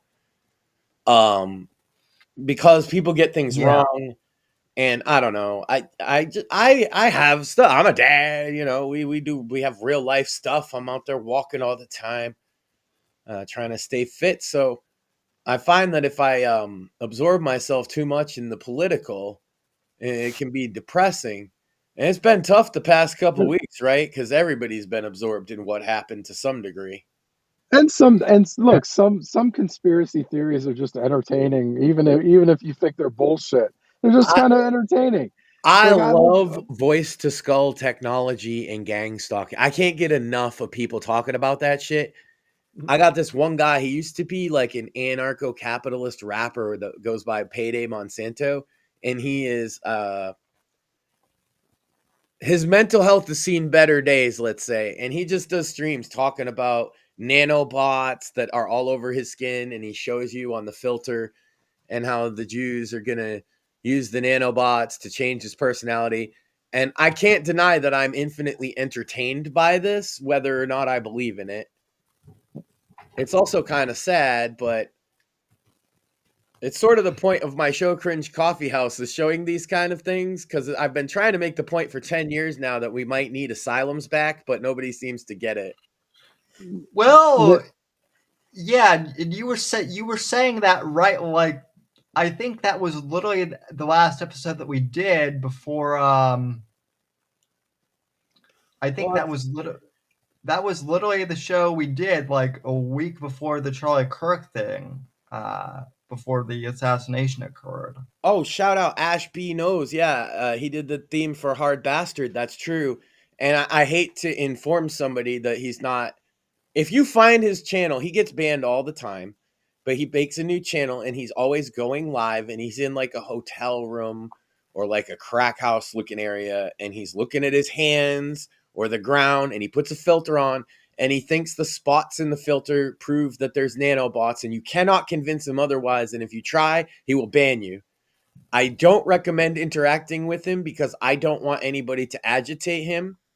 But I just pointed out that it's a fascinating story to me, because this man was like he was a good rapper. I did a whole episode where we listened to his old albums and stuff, and then saw where he's at now. And another one is like Dave, famously. I always talk about Dave, is a guy that we followed for years. He's schizophrenic, and he posts videos of his life, and he's just getting a check from the government, and he lived in subsidized housing, and he just drives his neighbors fucking crazy with his antics. So there's a little there, like, as far as conspiracy theories go, like seeing the ICE shooting today in Dallas, like when they had the when they took a picture of the ammo and the one bullet said anti-ICE, I was a little taken back, just because I thought, like, is somebody really gonna write anti-ICE in marker on a freaking round? Like, you would think it's like, not even a good meme. Yeah, it's like you could be like fuck ice or to hell with ice or this no machine ice or melts ice. whatever. There you go. Like, yeah, something like that. They just wrote anti-ice. Well, I'm like, well, who the fuck writes that shit? Like, nobody. I don't think anybody No, writes that. I'm with you. And see, like I say, I don't like to dig down conspiracy rabbit holes. Like some But when cop you could have see wrote something that. Like, so oh, see, fucking look. weird, it's hard not to say, what the fuck is that about?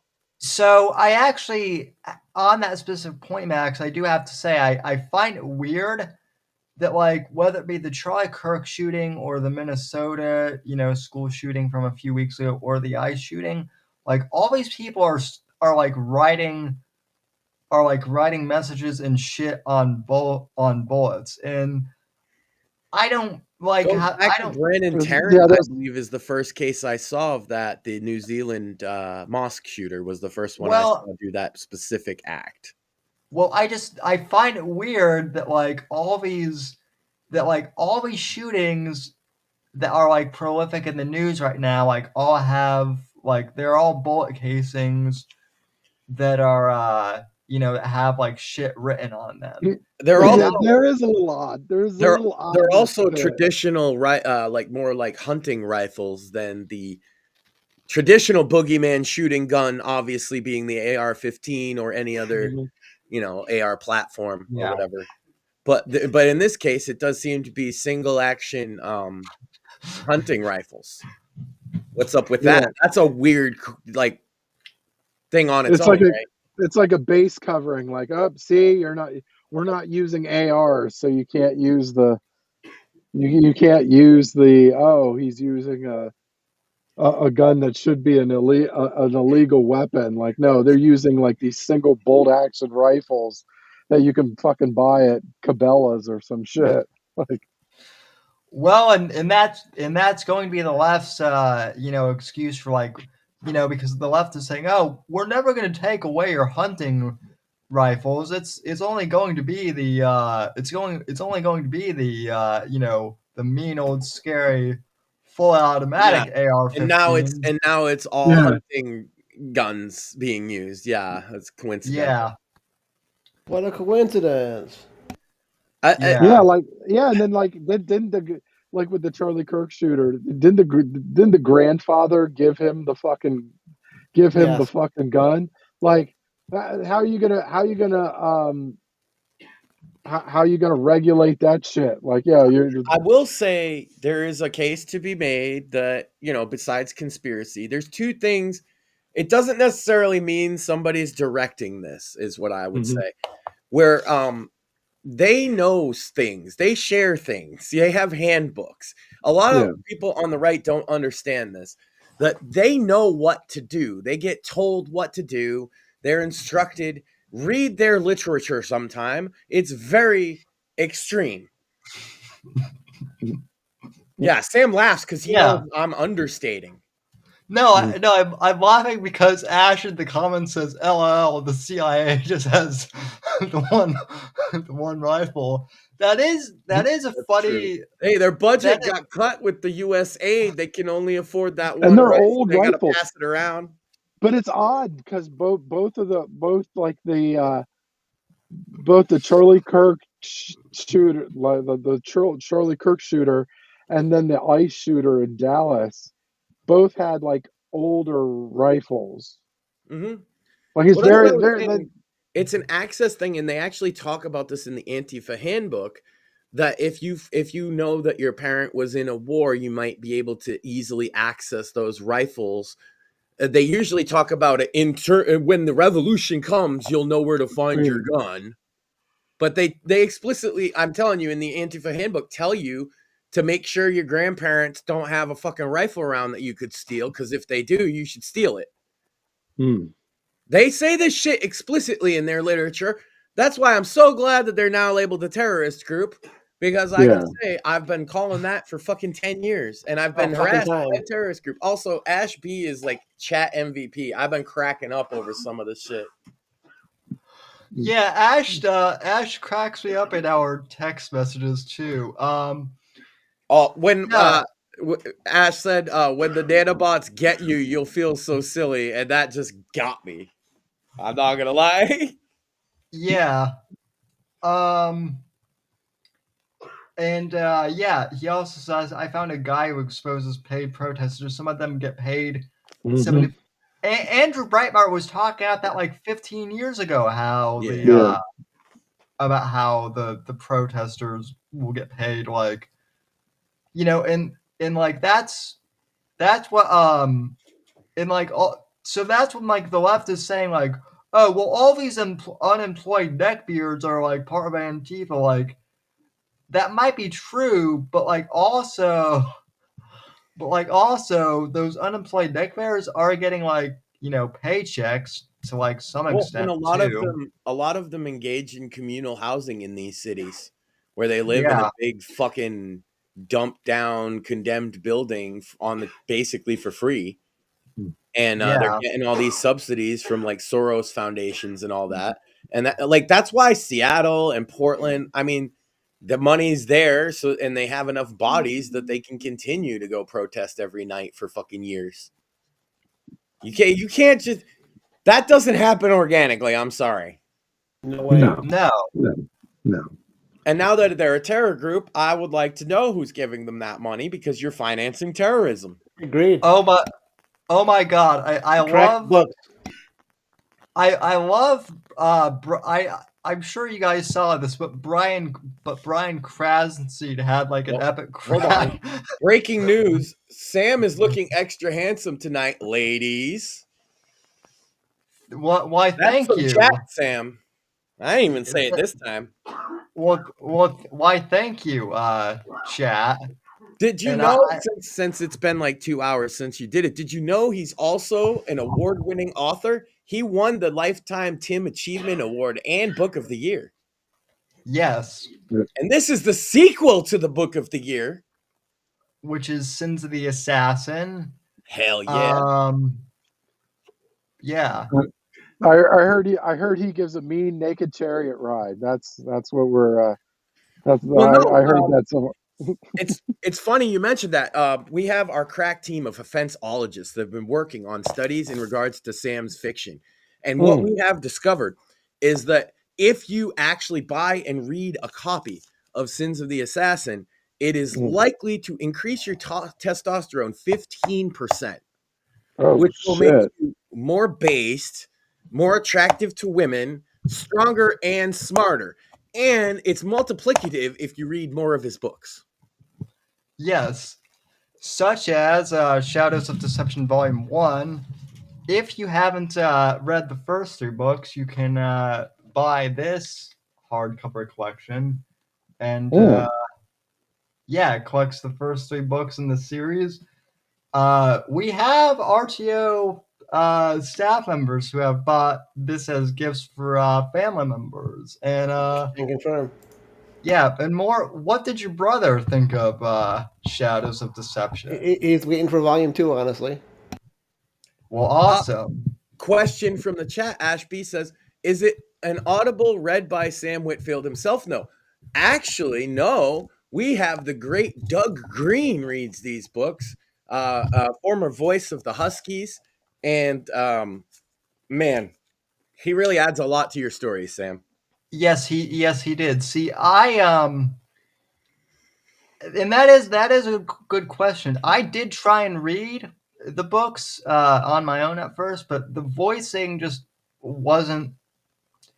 It's hard for writers to separate themselves like from performance, which you have to do, and also that. Yeah, also that. The giggle fits. Comment. Yeah, but the great Doug Green brings his stories to life quite, like, you will be surprised how professional and well done they sound. Doug Green's great. Yeah. Also, all jokes about Sam reading it aside, Doug Green is like, I'd read it for you, but you'd still probably pick him because, man. There's 2 people you don't want to read Sam's books for you. Sam and Mort. Yeah. I actually want the Mort one. No, you don't. Well, see, Mort, you could read Blood Ties though, because as as Andrew Nelson was pointing out, like he's been trying to get narrators for his books, but as he said, it's hard to find someone who can do the New York accent well. And Correct. one more. I hate to say this, buddy. I know you're from New York, but you do not have a New York accent. Well, that's because I'm from upstate New York, not fucking downstate. Right. Yeah, Sam, I was working on like the RTO kind of comics. I came up with Stripper Girl. I still got that project somewhere. But I had an idea this week for another like in the pantheon of RTO heroes. So check this out. Queermo. He's a they are a LGBTQ plus superhero. Fighting the forces of evil fascist MAGA supporters, and the main villain is called the Straightener. He likes to take things that are crooked and make them straight. You know how you would do that? You would throw them on the ground and have Sam or I run them over. So check out Queermo coming to a comic store near you. You know, in all seriousness, though, I bet you that John Guarnieri or someone who actually works and who actually knows people in comics would be like, yes, that's an unironically good comic book. If I could draw, I got all kind of comic ideas. They're stupid sometimes. Well, yeah. That's why I wouldn't ask anybody to draw them, like Queermo. Like, how am I gonna? Okay. So he's just the gayest thing ever. That he's a stereotype because it's ironic. Yeah. And he's always right about how like his worldview, because he's like an isolated leftist, And so the whole comic book is played straight as if it's leftist media, except that the bad guy, the Straightener, everything he says is like true as fuck and based.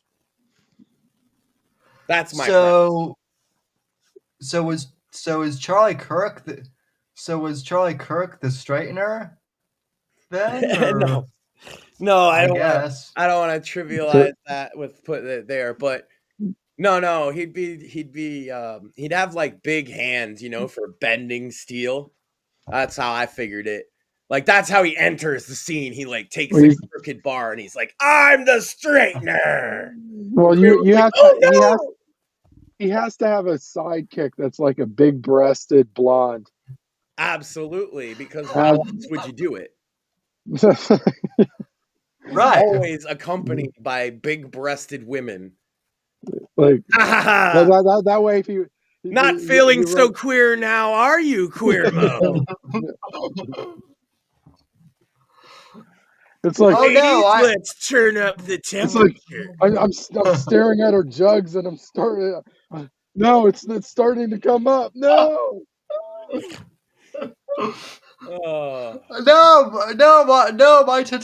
testosterone. I have to make some kind of media with tits after doing the Cantwell stream, Sam. We had to sit there through. Well, we didn't have to, but hey, Sam has actually narrated an audiobook, Ash. At least half of one. It was a gay fan fiction erotica written by the gay crying Nazi Christopher Cantwell about the first time he had sex with a twink. We read that last week, and I'm not lying. It's on a stream. I'll link anybody that wants it. I think I'm going to hard pass on that one. Well, what happened is he attacked me and my family about 10 years ago, and I've been doing my cringe coffee house show, and I don't really talk about him until this year. He got arrested for strangling a guy. Then he got arrested for meth.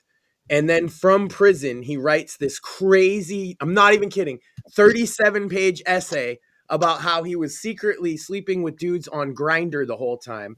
And he's not actually trafficking meth. It's a conspiracy with Israel and China.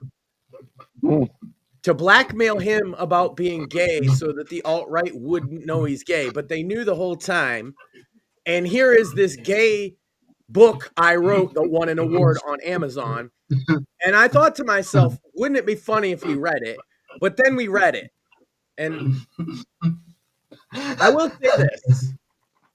A lot of people who were old school fans of my content definitely came back and saw it after all this time and were like, oh my God, Cantwell he's not only gay, he also admitted to having STDs and potentially being on PrEP and potentially having AIDS. And that he also put out, not joking, guys, a 20-minute tape of him audio of him having sex with said twink that he wrote about. We did not listen to the audio. Thank God. Because reading the book was way too much as it was. But I kind of felt like, you ever have a guy in your life that you just wanted to shovel that bit of dirt on his grave? Oh, yeah. That's me and the crying Nazi Chris Cantwell. So the fact that I predicted accurately in 2017 that he was not only gay, but a gay porn star is very funny. Because now he's a gay porn star. That's why I had to read it. So, again, first off, I forced myself in my audience because it's the Cringe Coffee House. So at least if you I'm not advertising my show very well, Sam, am I? I don't know. It's awesome to me. Well, this is what I mean, right to offend media. What do you think it meant? So I do have a good hook for Ash specifically because Ash is probably the biggest Mr. Medicare fan I know. And so picture internet insanity, but like in a long form stream with like really obscure internet personalities. And that's kind of what the Cringe Coffee House is. Well, normally it's not that fucking disgusting. In fact, it's never been even close to that disgusting. It's just that this is like my mortal enemy that people even ask me. If something happens with this guy, they're like, yo, what happened with Cantwell? Like I'm the fucking guy. So every now and again, people send me, hey, did you see he strangled a guy, got arrested for felony strangulation. Turns out, by the way, Sam, that was his boyfriend that he strangled because it was a domestic violence charge. Oh, no. So he writes this crazy essay from jail about him being gay. I had to do a stream about it. In chat, Ash said, is it 24 hours long? No, it's like 5 hours long. No, and most of it is the essay. Only the end is us reading the book. So it's only like, how long is the book? Like an hour and a half we took to read it. And half of that was me trying not to vomit. Something like that, yeah. Fast after you read it. Right. And yeah, and us getting grossed out. So let me put it this way, Matt, Ash. It wasn't 24 hours long, but it might as well have been. It felt like that way. And Sam, in parts, you bailed on me. Definitely. You fucking bailed on me right before all the disgusting shit in his story. And I had to read all of that. And yes, it was hilarious having my husband sitting next to me gagging and being like, do I need to go grab you a bucket? That was funny. But you little shit, you left me with that. And like, dude, respect. I'm not gonna say it's among like our best streams in terms of content, but it's definitely a moment in RTO history. Yeah, I think this Cantwell guy is getting excited at the thought of you gagging, though. I mean, just saying. Well, Probably. yeah. So he's the guy from the Charlottesville rally that got maced by the cops and also maced a tranny and went to jail for mad long. And when he got arrested, he was crying. The crying Nazi. That's him.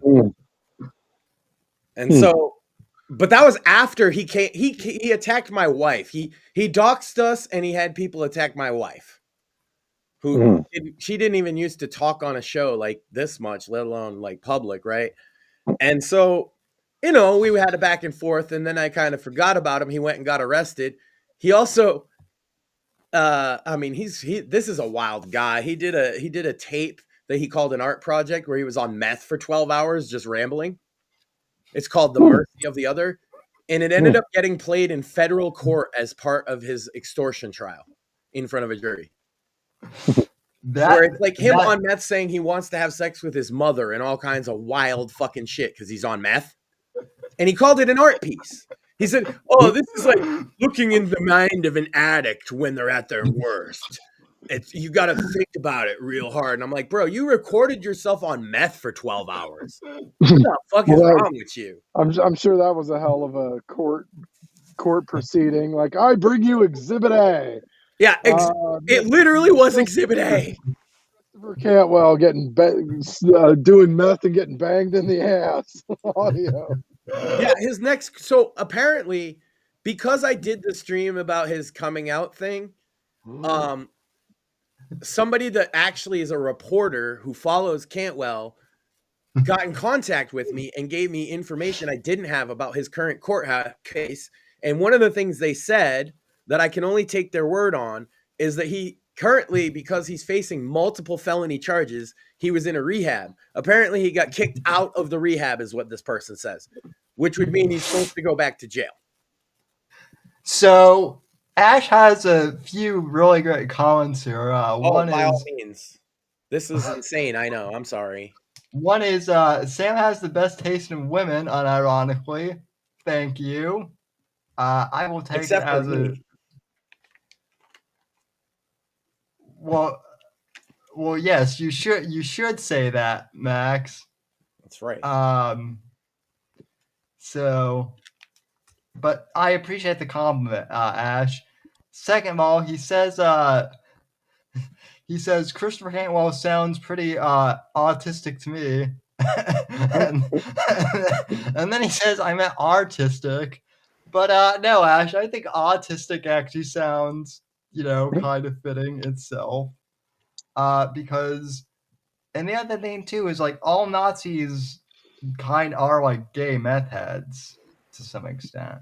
I mean, they kind of were in World War II though, right? They were doing meth and like trying to like, what else were they gonna do? Like, it's not like you're the case that like a real unironic Nazi, every fucking time they end up being gay, every fucking time. That cannot be a coincidence.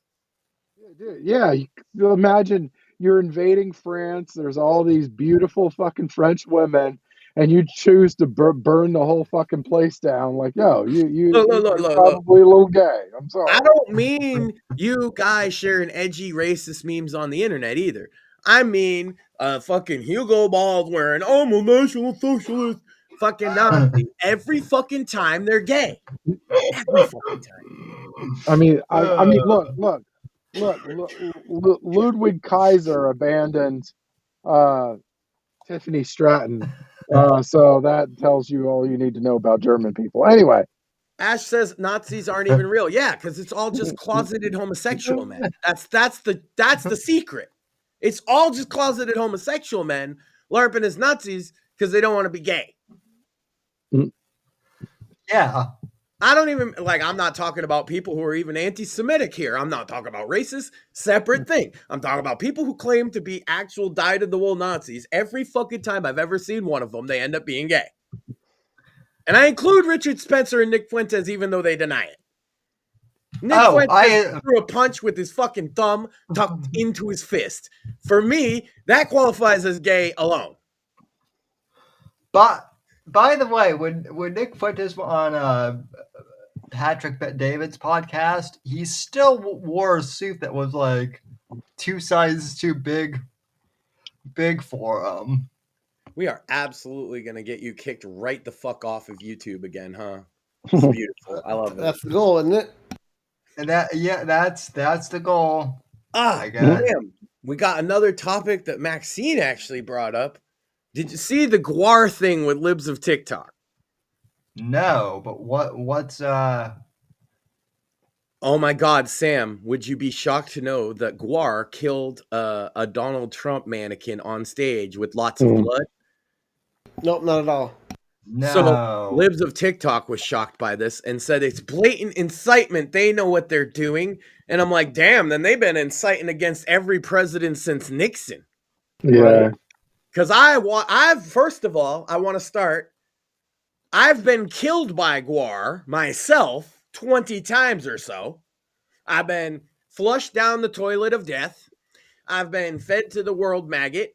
I was put through the human grinder. I've been stabbed, shanked. I've been shot with the blood from the cuttlefish of Cthulhu, which is a giant penis attachment that Odorous has. That's supposedly a separate entity. Piss, vomit, blood. I have seen hundreds and hundreds of people sacrificed to the world maggot. And that's just to start. So I've also seen celebrities I've seen Guar kill, Sam. Let's start with just the politicians. Every president from Trump, Biden, Obama, Bush, Clinton, Bush, Hillary too. Even she wasn't even president and they killed her ass. She ran. She just ran. By the way, many people who just ran for president. Kamala probably got killed by them too. Wouldn't doubt it one fucking bit. She did. They probably cut her ass off because they would shoot blood everywhere. It would be very funny. It's called art, motherfucker. They're aliens from outer space. What do you think aliens from outer space say? They say, "Take me to your leader," and then they kill him. Because they're a joke band. Jesus Christ. May Dave Brockie. I am glad for his sake that Dave Brockie did not see the day that somebody didn't get him to this degree. But if he was here, he would be like, you dumb bitch. Well, that's the thing, is that like there are still conservatives out there who don't understand like art at all. The pushback was immediate, but Maxine had some thoughts. Yeah. So Sam, you know that I have been trying very, very hard not to either see the video of Charlie Kirk's assassination or any of the still shots from the angles where you can like see the wound and stuff. Yep. Now, Libs of TikTok, I've been a fan for a while, followed for a while, and even I was like, dude, it's Guar. I don't like Guar. My husband does. So I know it. Like, it's fucking Guar. Well, you've watched their movies. Yeah, you're probably more familiar than most people. But then I'm scrolling down my timeline, and there's another post of hers, and it's a video. And I didn't have the sound on, but it was some liberal and, spewing the shit that they have been right now. He deserved it, all that bullshit. There's no warning, not even in her post, like her comment sharing the video. There's no warning at all. The last image of the video is a still shot of Charlie Kirk from the front after he was hit with the bullet, leaning to the side, and for the first time, I saw a picture with the exit wound and the blood pouring down his fucking shirt. Jeez. And I was like, oh, that's enough Twitter for me today, and closed the app. And then I went to Max, and I was like, that fucking bitch wants to be like, oh my God, Guar. And then she posts that and doesn't even have the common decency to be like, hey, there's a picture of the assassination here, just so you know. Yeah. And I'm just like, I've tried so fucking hard not to see any of that.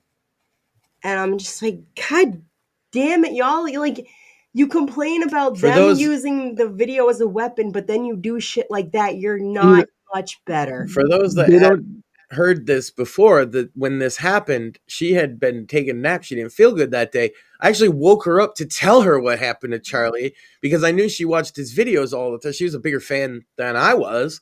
And I knew the first thing she was going to see is the video. So I was like, you can't go on social. So she's been trying the whole week to go without seeing that. And then Libs of TikTok, she wants to talk about Guar posting like at a concert venue in the appropriate venue for such a thing, doing what Guar does versus and then you flashbang that. No, thank you. Yeah, it's like that's not. I don't know. I don't think she's like the worst in the world, but yeah, it's a little thoughtless. Yeah, I mean it's a little. I mean it's fake. Like you can't. If you're gonna play the fake outrage game, at least do it. Organize that shit. At least do it like, play the role. Either play the role completely or don't do it at all.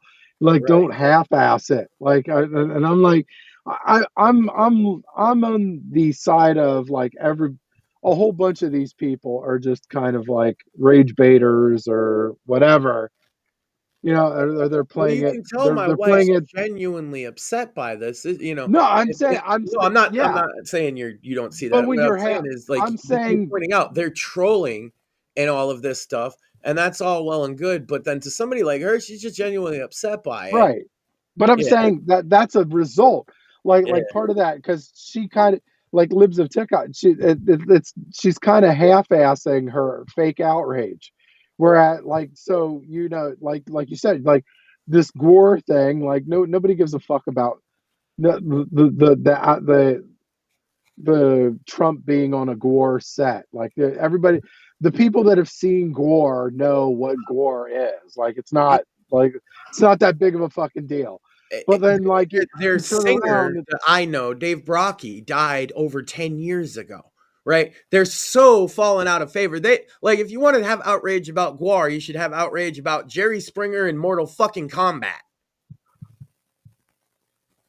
Because that's their I mean, you know.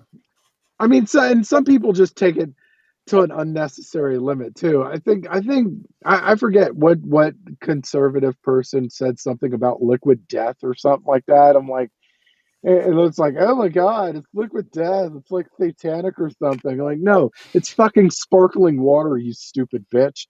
Like, yeah, you fucking like it's like, oh, you're tripping out over sparkling water. Get the fuck out of here, right?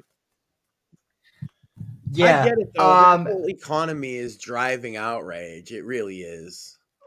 Well, and Ash again brings up a good point. Ash deserves his MVP spot in chat, as pointed out by YouTube, which is a new feature, by the way, I guess. The internet has moved past the point of blurring out Gore by now. Train girl video, Charlie video, pictures of the ice shooter today. There's no avoiding it. Exactly. And then, but as I tweeted out like a couple of days ago, the same people who are posting like all these, like really violent images and whatnot are the same ones who complain because I'll post like an occasional picture of a wrestling girl or a Playboy pic or something like that, and that's too Free much. the boobies, Sam.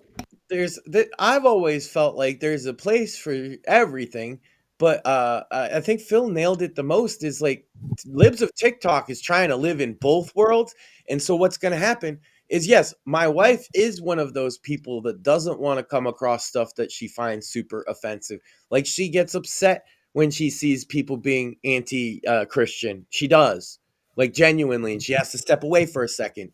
And so like. Yeah, if you're trying to attract her as your audience, then don't simultaneously if you thought the Guar thing was so bad, why'd you post it if it's so awful? Yeah. And then It's, B, you're posting actual like bloody gore pictures, yeah. not only of that, but she's probably also the account you saw the video of that girl getting murdered, Irenia. Yes. She's probably where you saw that from too, Libs of TikTok, almost certainly. No, actually, it is. And Yeah. again, it didn't give enough detail to even know what it was. And the first time I watched it, I honestly thought he had just like gotten up, strangled her, and punched her. And then she had like an anxiety attack and passed out. And then you explained to me what happened. And I was like, are you fucking telling me that I just watched a woman die and I didn't even know it? Yeah. And I was like, what the fuck, dude? It's just not cool. If you want the middle-aged mom that would be actually outraged by this shit, showing her the shit uncensored is a retarded move because she starts to hate you.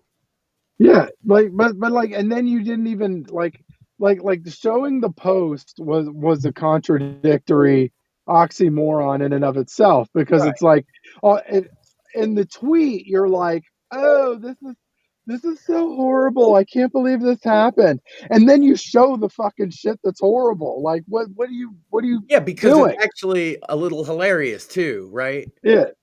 Like what the fuck are you talking about? If you're going to say, oh, this is horrible, at least have a fucking disclaimer like, oh, you may not want to be around children. You may not, like, if you have a sensitive palate, or like if you're around children, you may not want to see it. A trigger warning, because they Right. love to throw that around all the time. A trigger warning would be nice for videos and sensitive material like that. I mean, Twitter generally just has the spoiler thing, right? And if you click a spoiler, you know that there's something behind there that maybe you had to click your consent to. It seems like, but that's because she wants her cake and eat it too. Like, Phil nailed it. I'm sorry. Phil got it right off the bat. Yeah, well, and then like you want to talk about someone who is a conservative grifter, like Libs of TikTok and Tim Pool, honestly, too, who, again, like, my God, Tim Pool, why, I don't know, like, we want to talk about people on YouTube, but, like... That's the bald guy, right? Yeah. Bald beanie, yes. Okay. The bald beanie guy who, despite the fact that I've unsubbed from his channel and, keep hiding him from my recommendations, he's just like one of those. He just keeps popping up in my feed. Wait a minute. Now that he's like a Rumble guy exclusive or whatever, I have escaped back to YouTube to escape his orbit again. That's amazing. He's so bald, his head has a gravitational pull, Sam. That's only for two types of people. For fat guys and the guys like there's bald guys, and I have no problem with bald guys. And then there's guys like Tim Pool that are like afraid of how bald they are, so you have to make fun of them for it. Like nobody cares if you're bald. Yeah, but they care if you're Tim Pool with a beanie. Ash does have a legit question. If there's a trigger warning, are you really going to scroll past it? Well, he would. I mean, I would say probably not for like Max or I think Maxine would, maybe. I don't know. Well, the point, but like what we are doesn't matter. The audience she's going for is basically my wife, and my wife just told you what she thinks of it. Yeah, and not only that, it's like considerate for like the people, like so it gives somebody like a warning so that you can like kind of mentally brace yourself for something fucked up, like when you're about to see something. Like, because some people might have sensitive stomachs or some shit like that. Like, you don't want to like upset people in that regard or whatever. Like, or maybe they're sitting with children or something like that. You don't want to. You want to at least give somebody the chance to prepare for it. Whatever it is.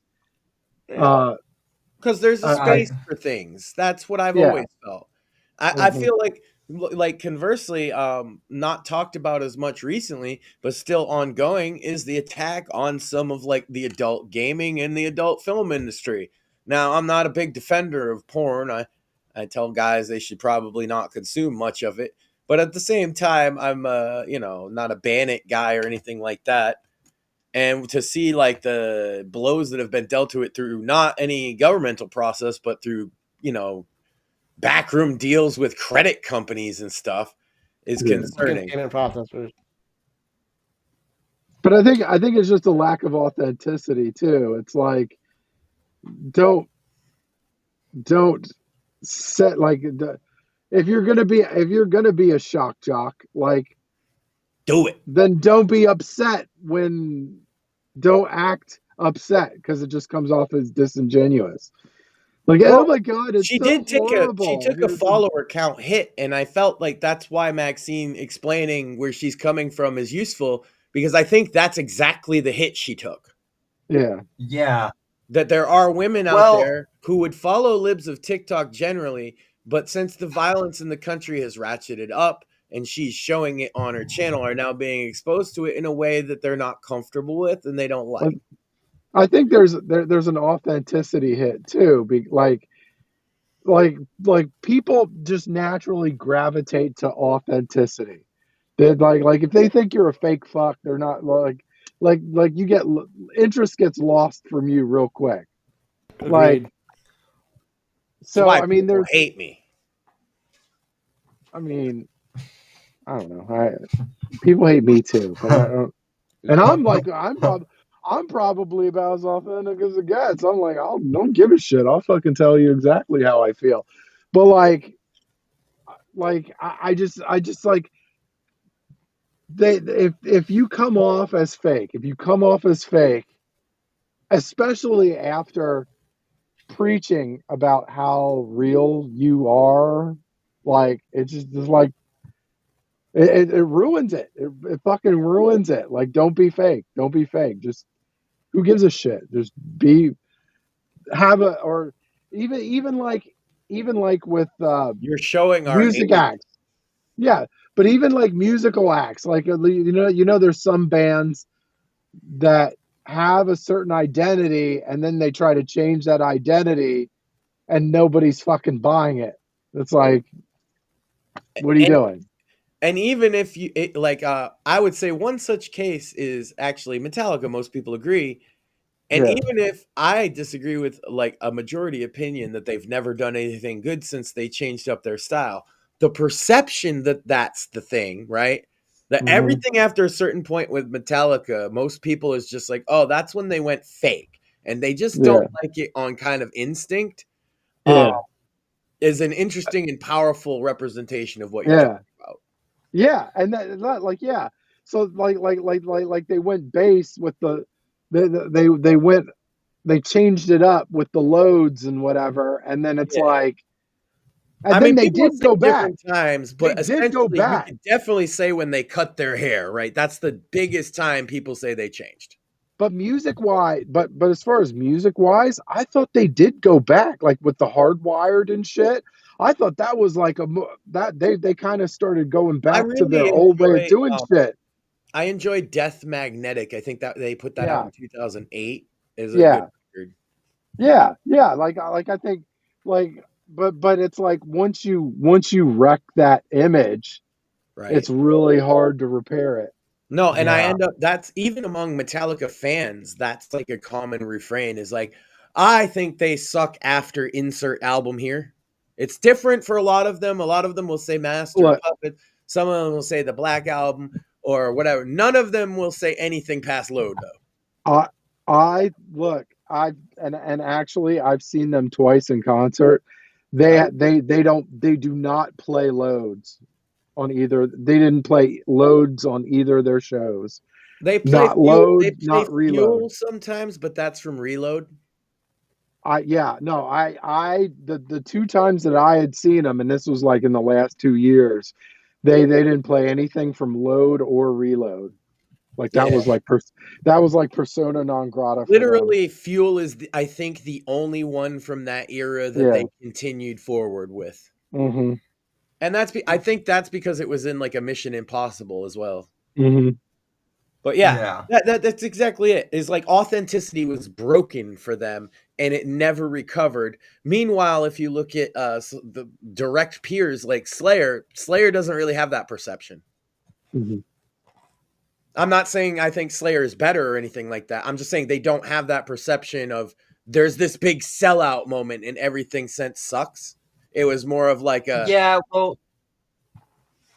well, and people also love to hate like on Metallica too because they're commercially accessible, and because normies like them, and so because that there are some people that just hate them for that too. Also, again, shout out to Ash B for shouting out Guitar Hero Metallica. Yo, that's the last game I bought on the day it came out. I went to the mall and I was annoying my beloved wife by saying to everybody, Happy Metallica Day. Mm-hmm. Right?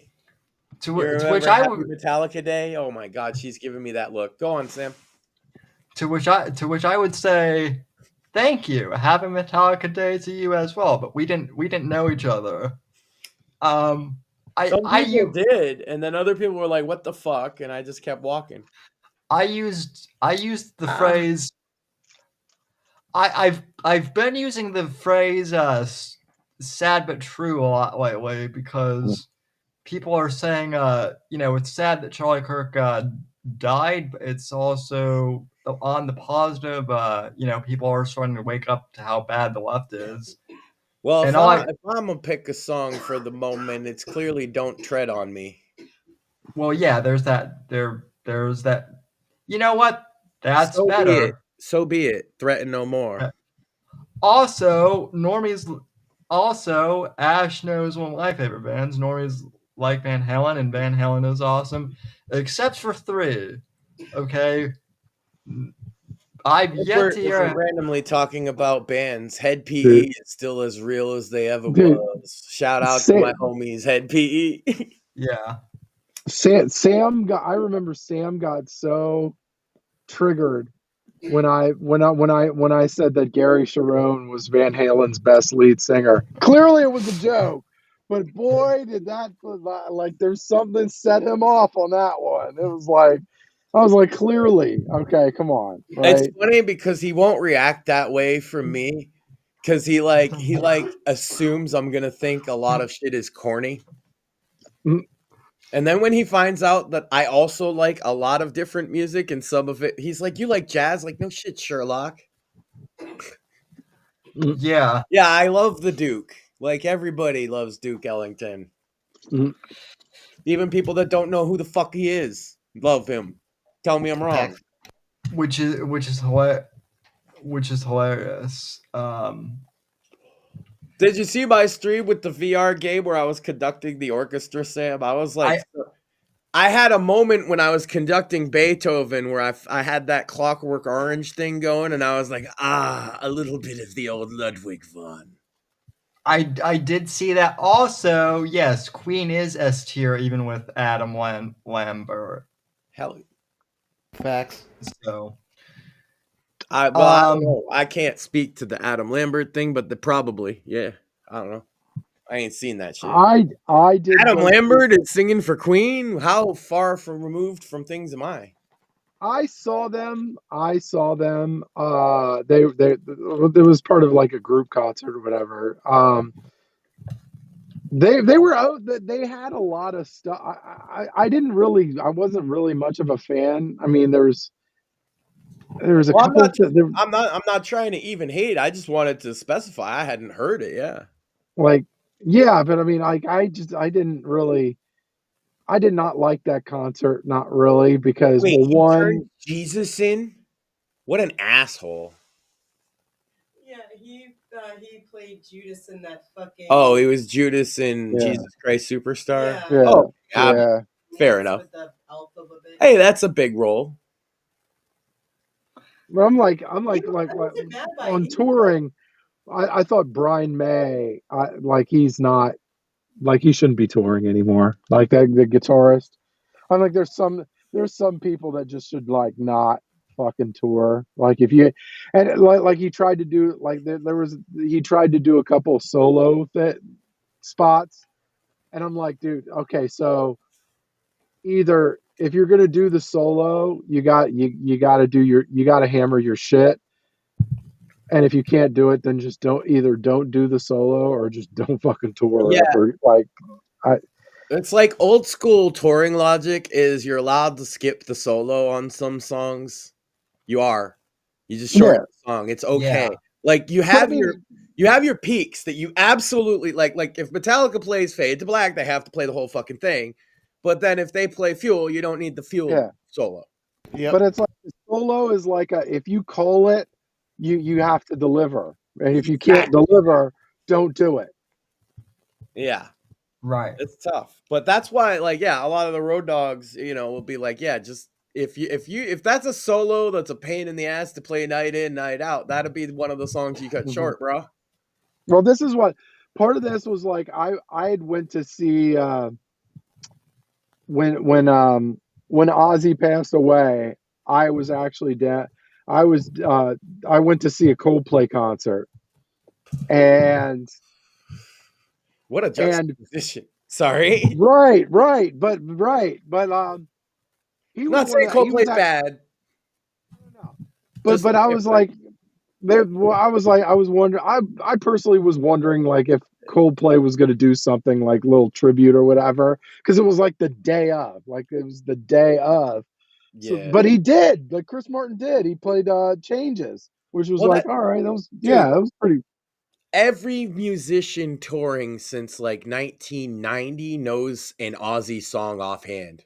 Wanna Yeah, bet? but yes, that is true. Now, However, the trick is having the whole band know the same one. correct.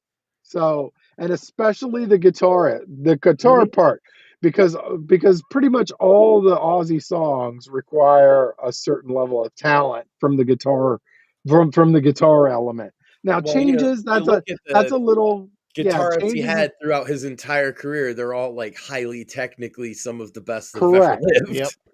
Like the only one I really got to see that was able to pull it off was Wolfgang Van Halen, and of course he's a really good guitarist. So Fair.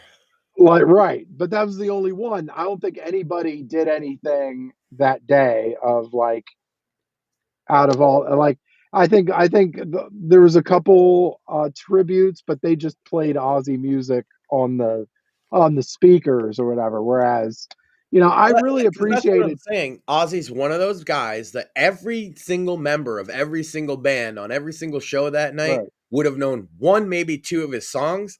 But then yeah, they got together in a lot of the bands and they're like, all right, we're gonna do an Ozzy song. Oh, do you guys know right. Crazy Train? Nah, I don't really know Crazy Train on the drums, man. Yeah, Do you're you you're know not fucking Paranoid? No, I don't actually know Paranoid.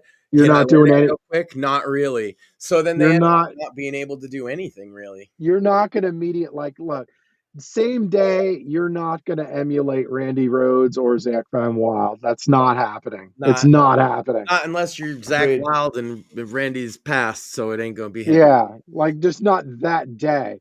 Or But some I did kinda fucking appreciate prodigy. Like, well, even though Changes was probably one of the easier songs because it was just really just piano, I did appreciate like I appreciated that Chris Martin did that. That was cool.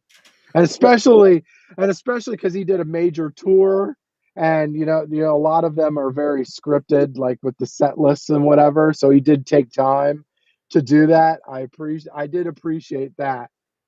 Um, and I know Dave Matthews Band did Changes too. I appreciate. But then again, Dave that Matthews, one because of the heavy piano, right, is really easy to do if you got like, if you're the piano player in a band, that's right, probably the Ozzy song you know, right. and then all So, you need is a guy that knows the words. If but I it's do usually the appreciate. piano guy. Right, but I do appreciate it because, like, Dave Matthews, an exceptional talent, an Well, exceptional I musical think that a talent. lot of people don't understand that you can't just put a song together that Right, quickly. right, If everybody doesn't already know it, right, takes a right. Ash says in chat, Paranoid is the easy. I would think that if you were trying to get together a tribute in the same Mhm. day Ozzy died, So, Paranoid or Changes are probably the one you'd end up with. well, no, Agreed. Wolfgang Van Halen did "Mama, I'm Coming Home," which is actually like if you're talented, you could pull that off. Yeah. You could pull that off, Usually right? that's more in the intermediate area though. Right. If But I'm I mean, thinking yeah, my local garage band wanted to do it, it's probably gonna be Paranoid, and then if, yeah, big time touring musicians that have a piano, it's probably gonna be Changes, yeah, right? Just because somebody would know that right offhand. I'm telling like, because that's the one I would pick too, Changes, is yeah, because I played, keyboard, so that's like right. Okay, yeah. yeah. Uh, There was definitely a hole left in rock as a whole. Why do you think I would say every single touring musician knows an Ozzy song? Because, mhm. duh, they all do. Whether it's Black Sabbath, whether it's his stuff from the '80s, or even some of his newer stuff, like Zoomers know his newer shit. Mhm. He did stuff with fucking Post Malone and everything, right? I'm pretty Yeah. sure. Yeah. So like he's I touched what, 3 or 4 generations of musicians yeah, with I some part of his artistry touched pretty much everybody in the rock industry. I will never I don't know how many times I've seen Ozzy live, Same. and like it always tripped me out that like he he'd go on stage, and he'd do the talking like, oh you fuck, oh it's a fucking I like I didn't understand what he said. And then as soon as the music hit, it was like, I'm not the Fucking switch. kind of person. I'm like, where's this guy? Where was this guy who was talking on like what? He It did. always tripped me out.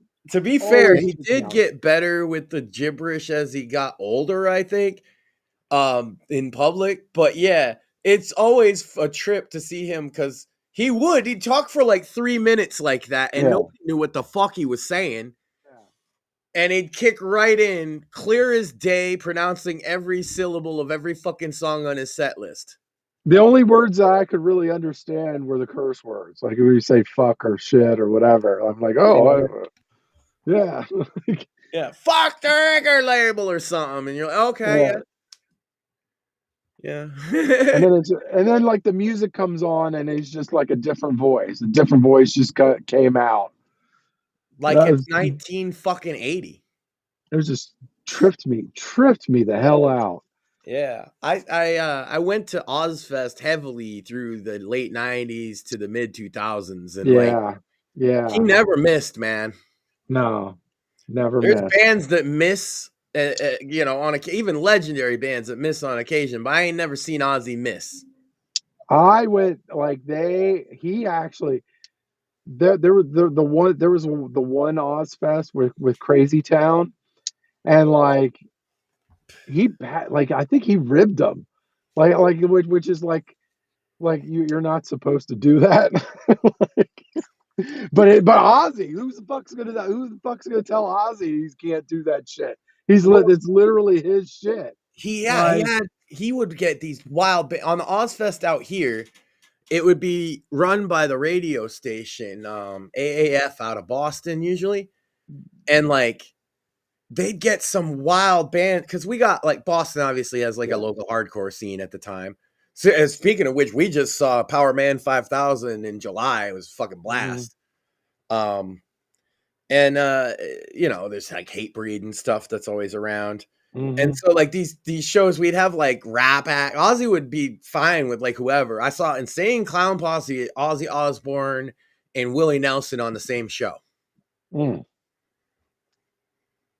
that was Woodstock 99. Yeah, but I mean, NTMX, actually, to make it even crazier, with a whole bunch of white people singing his one song. If you haven't seen the clip, was his son like Ozzy's son was really good at booking. Like I think Jack was really good. Like he was one of the big major players as far as actually setting up like which bands go where. He usually did a really good job. And like if you sucked, you were not there very long. Like you just weren't. I liked and then even when there's the one even when the Ozfest where Ozzy couldn't stay for the whole tour and like System of a Down had to cover for them, like that was pretty cool. That was a pretty cool thing. I went to a Black Sabbath reunion show, which the one thing I would say when I say Ozzy doesn't miss, this one missed for me. I think it was 2004 or 5 where they had, I think it was essentially the whole original lineup, but it was a couple songs with Tony, and then he left, and then Zakk Wylde I think came out for him, and then basically by the end it was just Ozzy with his band by maybe 3 songs in playing Black Sabbath songs, and it felt kind of why'd Tony even come out for the 2 songs? He didn't even seem like he wanted to be there. Yeah. But, it is what it is. Like, I can't really complain. I think I saw Ozfest like 10 or 15 times in a row. So. Oh, wow. Oh, yeah. Well, like, Sam, all I had to do when I was a teenage delinquent was basically concerts, and this area has tons of them. And those were the big shows, obviously. Yeah, and that was also back in the day before Ticketmaster was price gouging everything. Yeah, we've been over how much I hate Ticketmaster's monopoly on the industry. Well, I think we all do, and like people are starting to say it out loud, just like I am. That's for sure. Well, you want to know what's funny is I saw a video on YouTube the other day. It was a Kirk Cobain interview, and he was saying something like $50 for a ticket. Like who's gonna pay for that? Like that, that's outrageous. And now I'm like, oh man, for like I realize inflation and I'd love to stuff play is a $50 thing, tickets. but it's That's like a yeah. low end concert ticket these days. That's like, dude, that's low. That's low end for the fucking service charges on Ticketmaster. Like, yeah. what the fuck? Yeah. No, I paid about $50 each to see Head PE, and that was just the tickets plus the fees. And that's Head PE, Power Man 5000, not exactly like arena busting fucking names, right? At a small venue, mind you. It was like a bar. Yeah, and that's $50. So you go to the next size up, which is like a small arena, right? It's gonna be at least $70 for a concert like that. You go to the next size up, you're looking at least 100 at most of them. And then if it's a concert that people want to go to, well, they price it to sell, so the cost goes up as you want to go to the event. Man, Patriots games is a big complaint around here these days, Sam's. The tickets to go to a regular Patriots game are apparently minimum $230 for a shit. That's fuck that. They're like the last time I lived in Denver, tickets tickets back then for a Broncos game were like $350. Yeah, I mean that's the NFL. Like there was some report that I had seen that was like the average price for a family of four to go see an NFL game is something like $2,300 or something like that. That's like ticket. That's ticket. Yeah. Parking, concessions, all that. WrestleMania next year, $10,000 average family price tag. Yeah, like that's insane. That's insane. Well, because TKO, that now owns WWE and UFC and a boxing promotion as well, have a cozy relationship with Ticketmaster. Obviously, because of course they do. I think they filter in all the fucking all the premium packages too now. Like because they all have that on location thing where they have like they have those premium packages where you get to like meet wrestlers and shit. Yeah. But they're like they own the company Fan Expo. My wife and one of her co-hosts on the Sandwich Makers went to a Fan Expo like a year or two ago. Before this merger had happened. It's the premier like event for that kind of thing. That's not it's not a science fiction thing specifically. It's not they just do general fan conventions with, hey, here's some of the actors from such and some of the actors from such and such. And that also is part of TKO, as well as professional bull riding, Sam, and like a slap fight as well. It's a very weird fucking company, if you ask me. Yeah, well, yeah, and like speaking of, I know we're on Rumble, Sam, but I'm not a fan of the slap fight thing because concussions. But that's neither. Oh yeah, power slap. They were. Rumble was trying so hard to market that as like that it was going to be like as big or bigger than the UFC, and I'm like, that's like some ESPN 8 the Ocho type shit. Yeah, no, to just stand there and let a guy give you a concussion to me is not a sport. UFC is a sport. Boxing's a sport. Yeah. Slapping each other uncontested in the head until one of you gets a brain injury is just like retarded. Yeah. Yeah. People might say boxing and stuff is retarded, and I'll give them like, okay, yeah, there is a potential for brain injuries and things like that. I understand, but at least you understand there's like a science to it and a sport and it's regulated and I'm doing it in a certain way versus let's just slap each other in the head until one of us passes out. Well, and also like the thing with like boxing. And in boxing, you're supposed to defend. Yeah. Well, like that's the other thing in boxing or in UFC. Like there are defense moves with power slap. It's like you're just supposed to stand there and like not. The moment you put your Stand there and guard take it, down bitch. and you're not able to defend yourself is when they stop a professional fight. Right. Like you're like, the ref's like, it's over. It's over because you're going to get punched in the head and have brain damage. And this league is like, hey, man, there's profit in that brain damage. And I just wasn't with it. Yeah, well, to be fair, like I'm a guy with lots of brain damage, Yeah, well, I mean, but like you might have brain damage, Max, but you're not brain damage enough to think that like going on Power Slap for like $20,000 is a good. Well, and that's like if you win, and if you win, you get $20,000, and if you lose, you forget your address. Yeah, exactly. Or your name. Yeah, what was my name again? Sam Whitfield. That's right. And this is the Whitfield Report Live.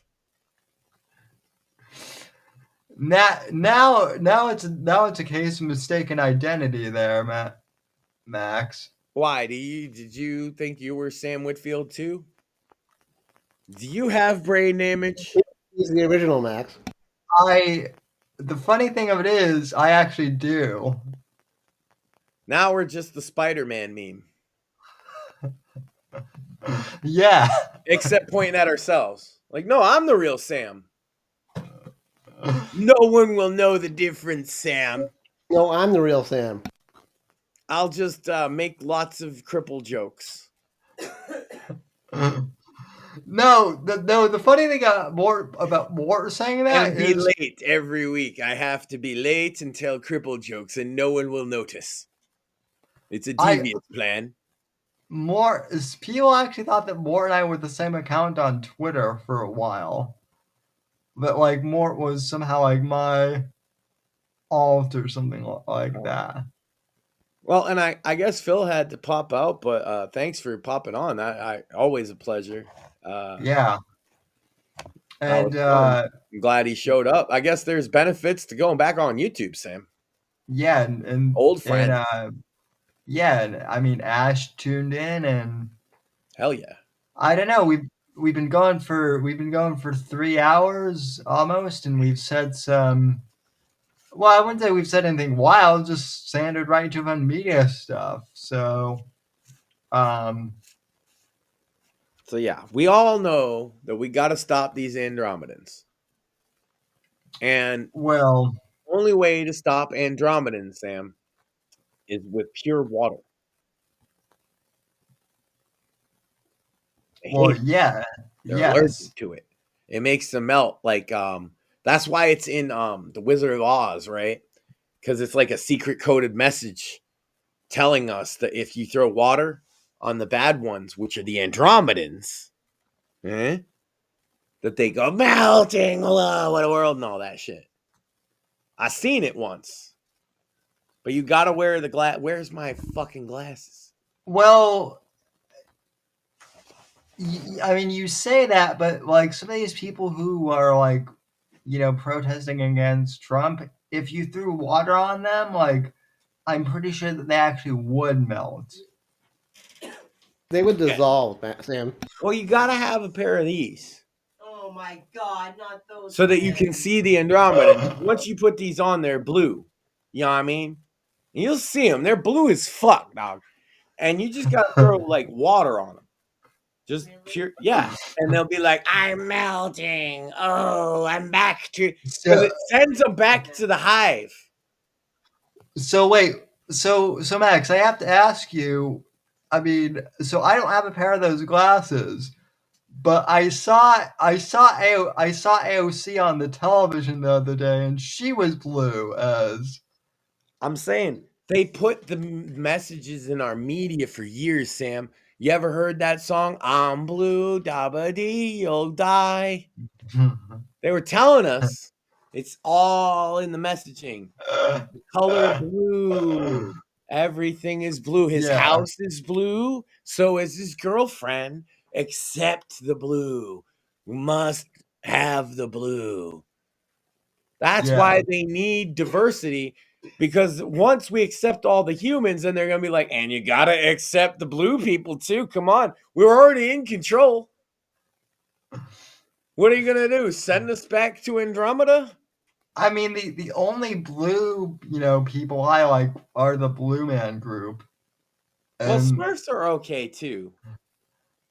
And I hear the Machine Elves are blue if you take enough DMT, so they're probably cool. Well, I would ask Joe Rogan about that one. Only he would know. For dosage information? I'll see myself out. Yes, something like that. So there you go, chat. Premium content, Sam on DMT.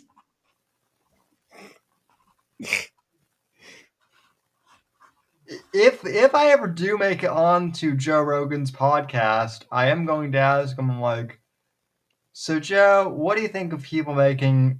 Do you think the DMT meme has gone too far, or what? No, when you get on Rogan, I need you to ask him one question.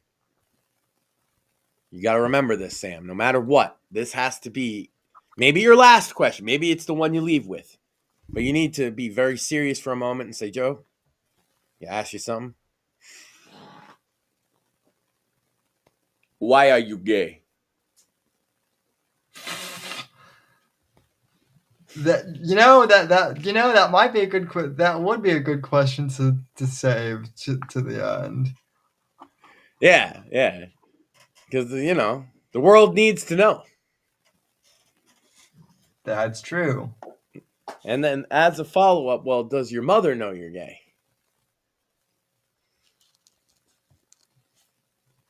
She doesn't know. Yeah. Well, at that point,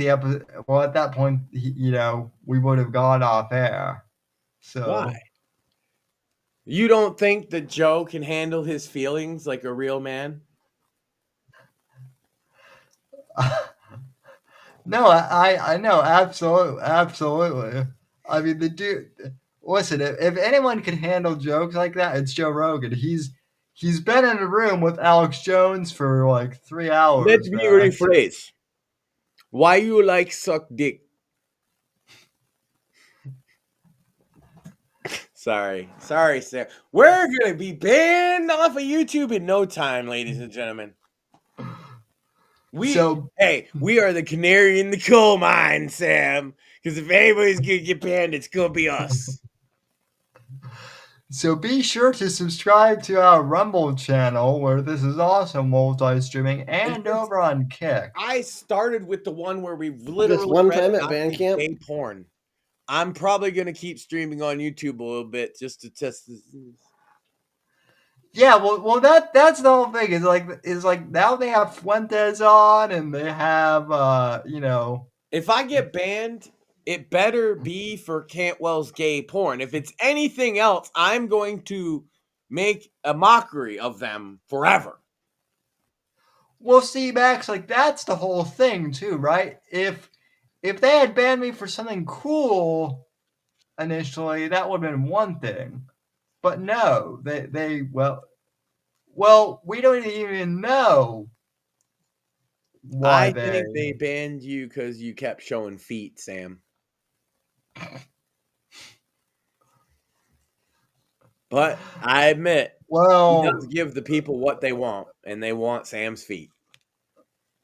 I don't know why. Nobody wants crippled feet. Morpheus especially tells them no. Nope, nobody wants crippled feet. But they keep saying they do, though. What's a cripple to do?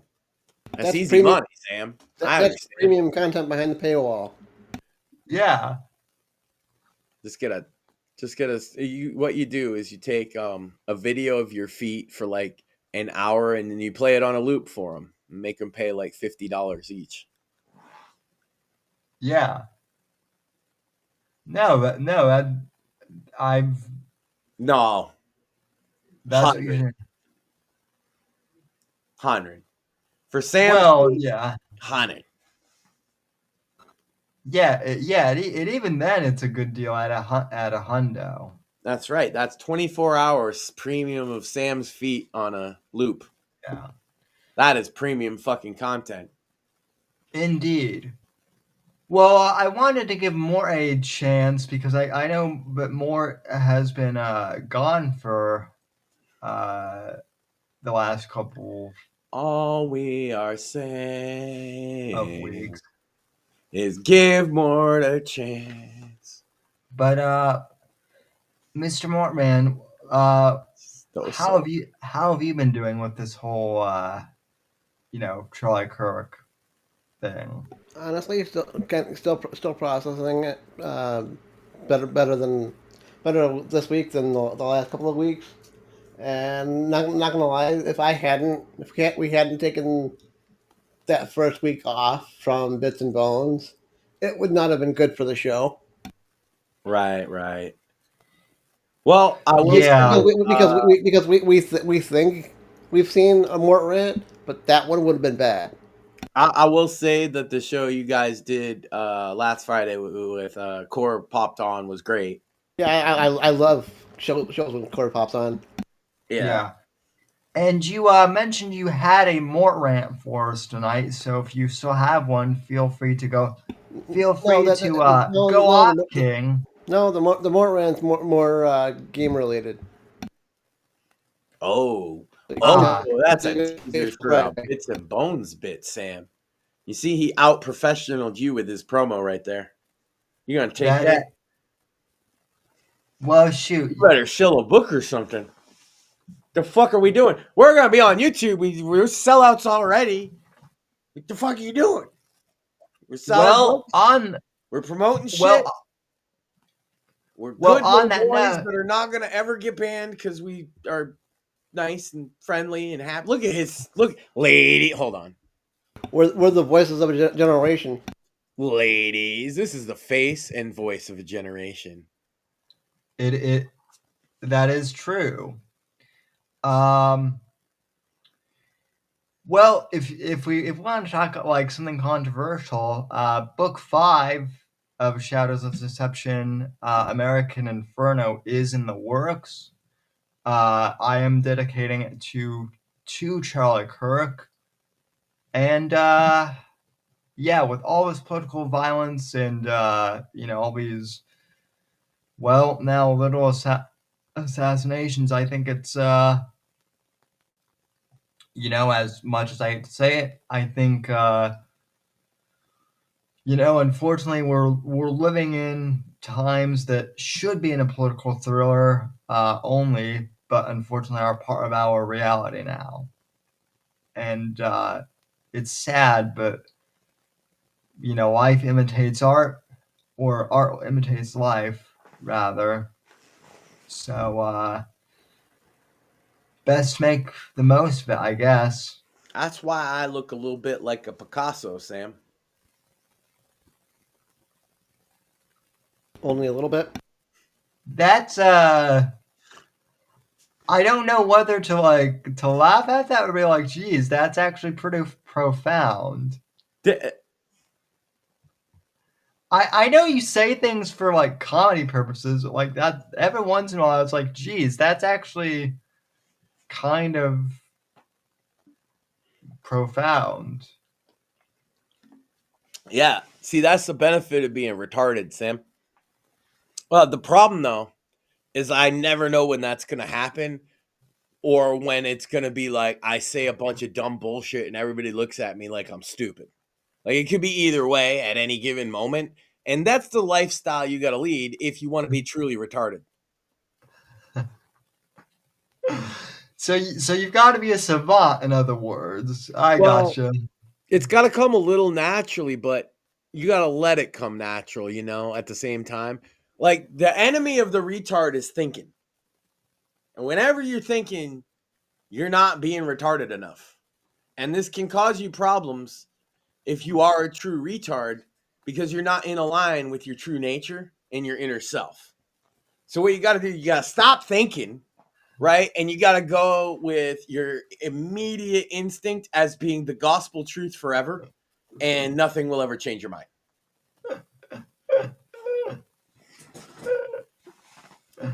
Otherwise, you could have all these like intrusive and corrupting thoughts. They'll tell you like, think about this before you do it. And like, oh, this might have consequences and all that stuff. You gotta leave that. You gotta drop that, leave that off to the side, and just focus on being the most retarded you can be right now. Well, hey, it worked for Alex Jones.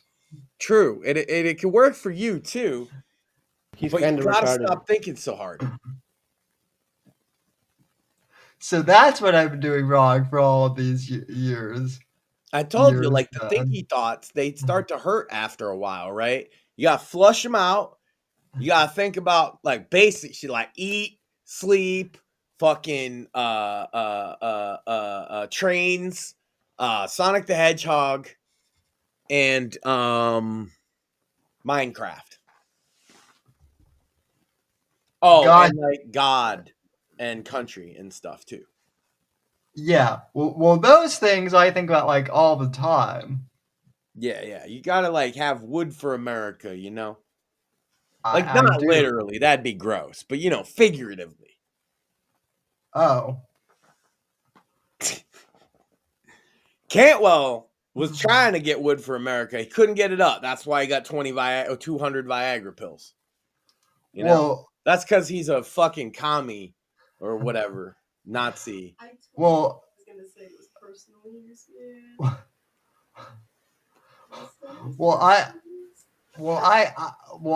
I don't need to get what I don't need Viagra to get excited about the idea of American exceptionalism, Max. True. I was born excited for the idea of American exceptionalism because I'm a real American, damn it. See, I literally walk around with this shirt. I'll tell you, every now and again, an illegal immigrant give me a look. But otherwise, people really like American flag shirts, it seems. Yeah, you know, that's actually Max. I give them a look back, the kind of look that says, I know ICE's number. Yeah, well that was gonna be my next question. Like so that shirt is actually a really good litmus test. Mm-hmm. Do we need to consider calling ICE? That's right. If you look at me funny, I just say ice, what? Ice, baby. That's right. You're as cold as ice. That would be And I'm willing to sacrifice your deportation to get out of my country. It doesn't even have to make sense as a song, Sam. Get him out. I should just pay for the royalty for that song and just blast every time they go into an area, you know? Bro, like I know retarded ass motherfuckers, right? That have been in the country like not that many years legally, right? That speak English. So I think one thing should be if you don't speak English, that's pretty much a good reason to fuck at all. Pretty much a good reason for them to ask you some questions. In English, by the way. Well, I want the questions in English. Well, that's literally what every other country does for immigration. Literally, Canada's like your policy is awful, but we would never take any one of the people that you're denying. By the way, yeah, right. Is what it is. Look, it's happening. That's the thing. Is like a lot of positives are still happening in spite of the Charlie Kirk thing and in spite of all these setbacks, and we shouldn't lose focus on that as well as. Well, we're here. We exist day to day, minute to minute. Yeah, well, as Ash said way earlier in chat earlier in the evening, people are waking up to this. It just how as to just like how bad the far left is. And it sucks that like it took us this. It's sad that like that Charlie was the one who, like, I wouldn't say he had to die because he shouldn't have had to die, but like I'm glad that people are waking up to just how evil they are. Literally, Yeah. It's no longer hyperbole that they want us dead, because they've literally proven that. Yeah. They are now a terrorist. I especially Antifa specifically. It's a terrorist organization. And report your local Antifa, boys. If you have information about Antifa, that is fair game to give it to the anonymous tip line or whoever you got to get in contact with over at the FBI if you know some Antifa people. Because they're terrorists. Well, and if you see something, Sam, you're supposed to say something, right? About terrorism? Yep.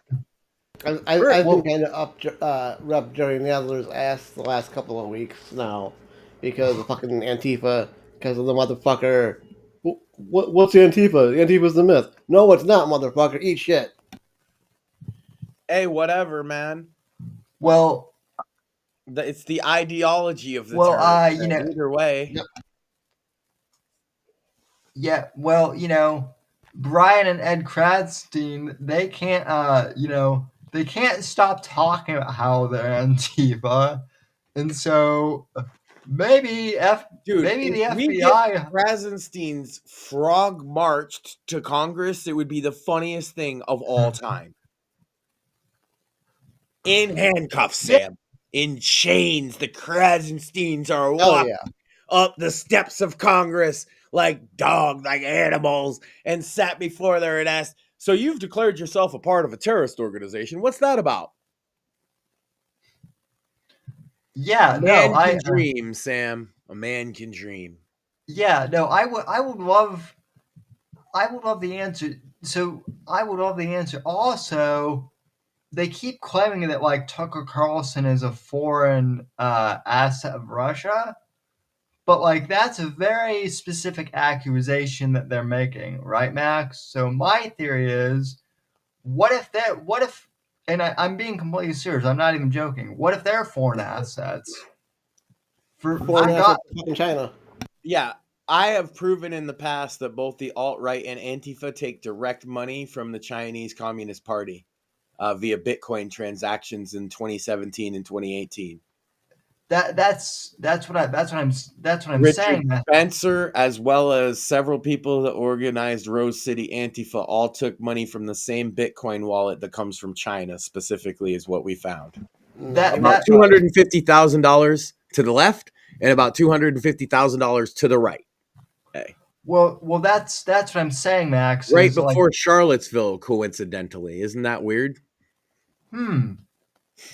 That's totally not like weird at all. I've been saying that they've been gassing up the extremes of both sides for years, and every time we all know, every time there's one of these events, the guy's known to somebody in the FBI, right? We hear it every fucking time. So, are you fucking investigating? Or are you winding up psychos? I think they're winding up psychos. I think they don't necessarily know when they wind them up what they're gonna do, but they're winding them up. And I think that people doing that are guilty of, if people are actually doing that and we can prove it, they're guilty of treason against this country. Yeah. And I would see them to the full extent of that. Oh yeah, most definitely. But we are the counter-revolution, Sam. Don't forget that. We're not a revolution. We want to stop a revolution in our country that we love. We are counter-revolutionaries. They are a revolutionary force that's seeking to use violence to stop us. Right. From having a country. We only had one revolution, and that was good enough for us. Maybe two, but not on their terms and not with commies, motherfucker. It ain't happening. Right. I think we're going to wrap up the show, but I do kind of want to end on this note. Fuck communism. I'm just gonna say that right off the gate. If YouTube want that's my. Is there a B? Because I agree with A. That's my bare minimum. If I can't say fuck communism, then it's not a good platform. Also, fuck Antifa. Yeah, fuck Antifa, the terrorist organization. Fuck communism and fuck the Chinese Communist Party. There you go. If I can't say that, then we should probably hang up YouTube. Yeah, there you go. Oh, I guess fuck Russia, fuck Israel. Who else do people belong to these days? Ukraine. Fuck Ukraine. Fuck everybody. Fuck the world. How's that? Did I leave anybody out? I mean, we might as well go for the universe at that point. Yeah. But I think, ICP did a song "Fuck the World," and I was gonna start doing that bit, and then I just figured we should wrap the show up.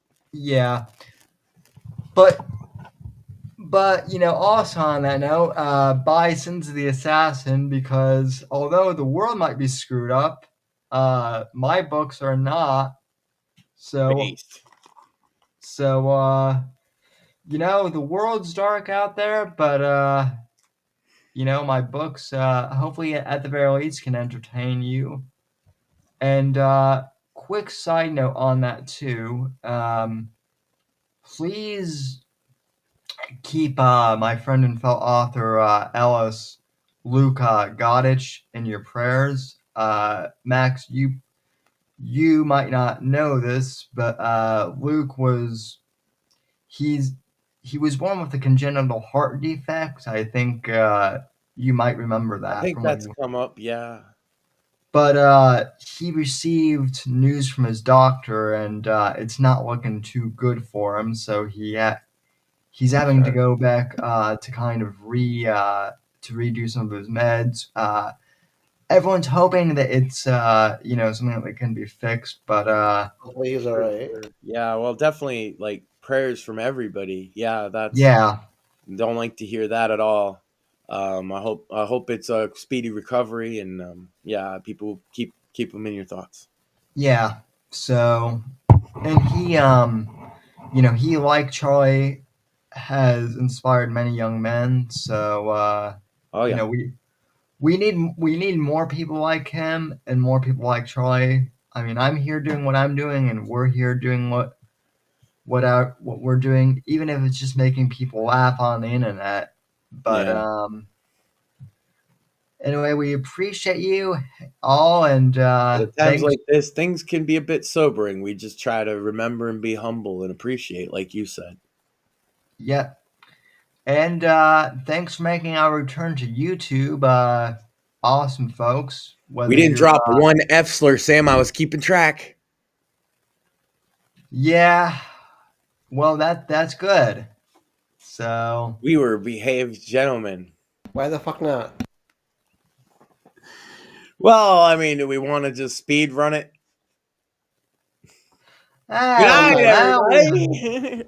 might as well. But anyway, I'll be back for the Monday show, Bits and Bones, on Friday, and then on Friday, 10 o'clock. We're gonna make sandwiches again on the actual VR sandwich game, among other things, probably some dancing and stuff. VR stream on Saturday. Awesome. Yeah. And then Andrew Nelson might be back on Monday's show. I still have to see. So yeah. And hopefully we'll be back here on YouTube next week, but whether or not, we'll see you on Rumble. Follow us on X in case you don't see us here on whatever platform you're on again for whatever reason. You can usually find us on X at BlameMaxN, at SamW_NGC, right? Yeah. And then also and at Morpheus. Yeah, and at Morpheus, Morpheus. So yes, thank you for following, everyone, and we'll talk at you down the road. Later, Gators. Later. The right to offend is not some pesky little part of freedom of speech that we have to put up with. It is the heart and soul and lungs of freedom of speech. It is the coursing lifeblood of human progress. It is the instigator of liberty and modernity and science and understanding. What a laughing stock today's student leaders are, that they can so casually dismiss the right to be offensive without realizing that their lovely, enlightened lives are the gift of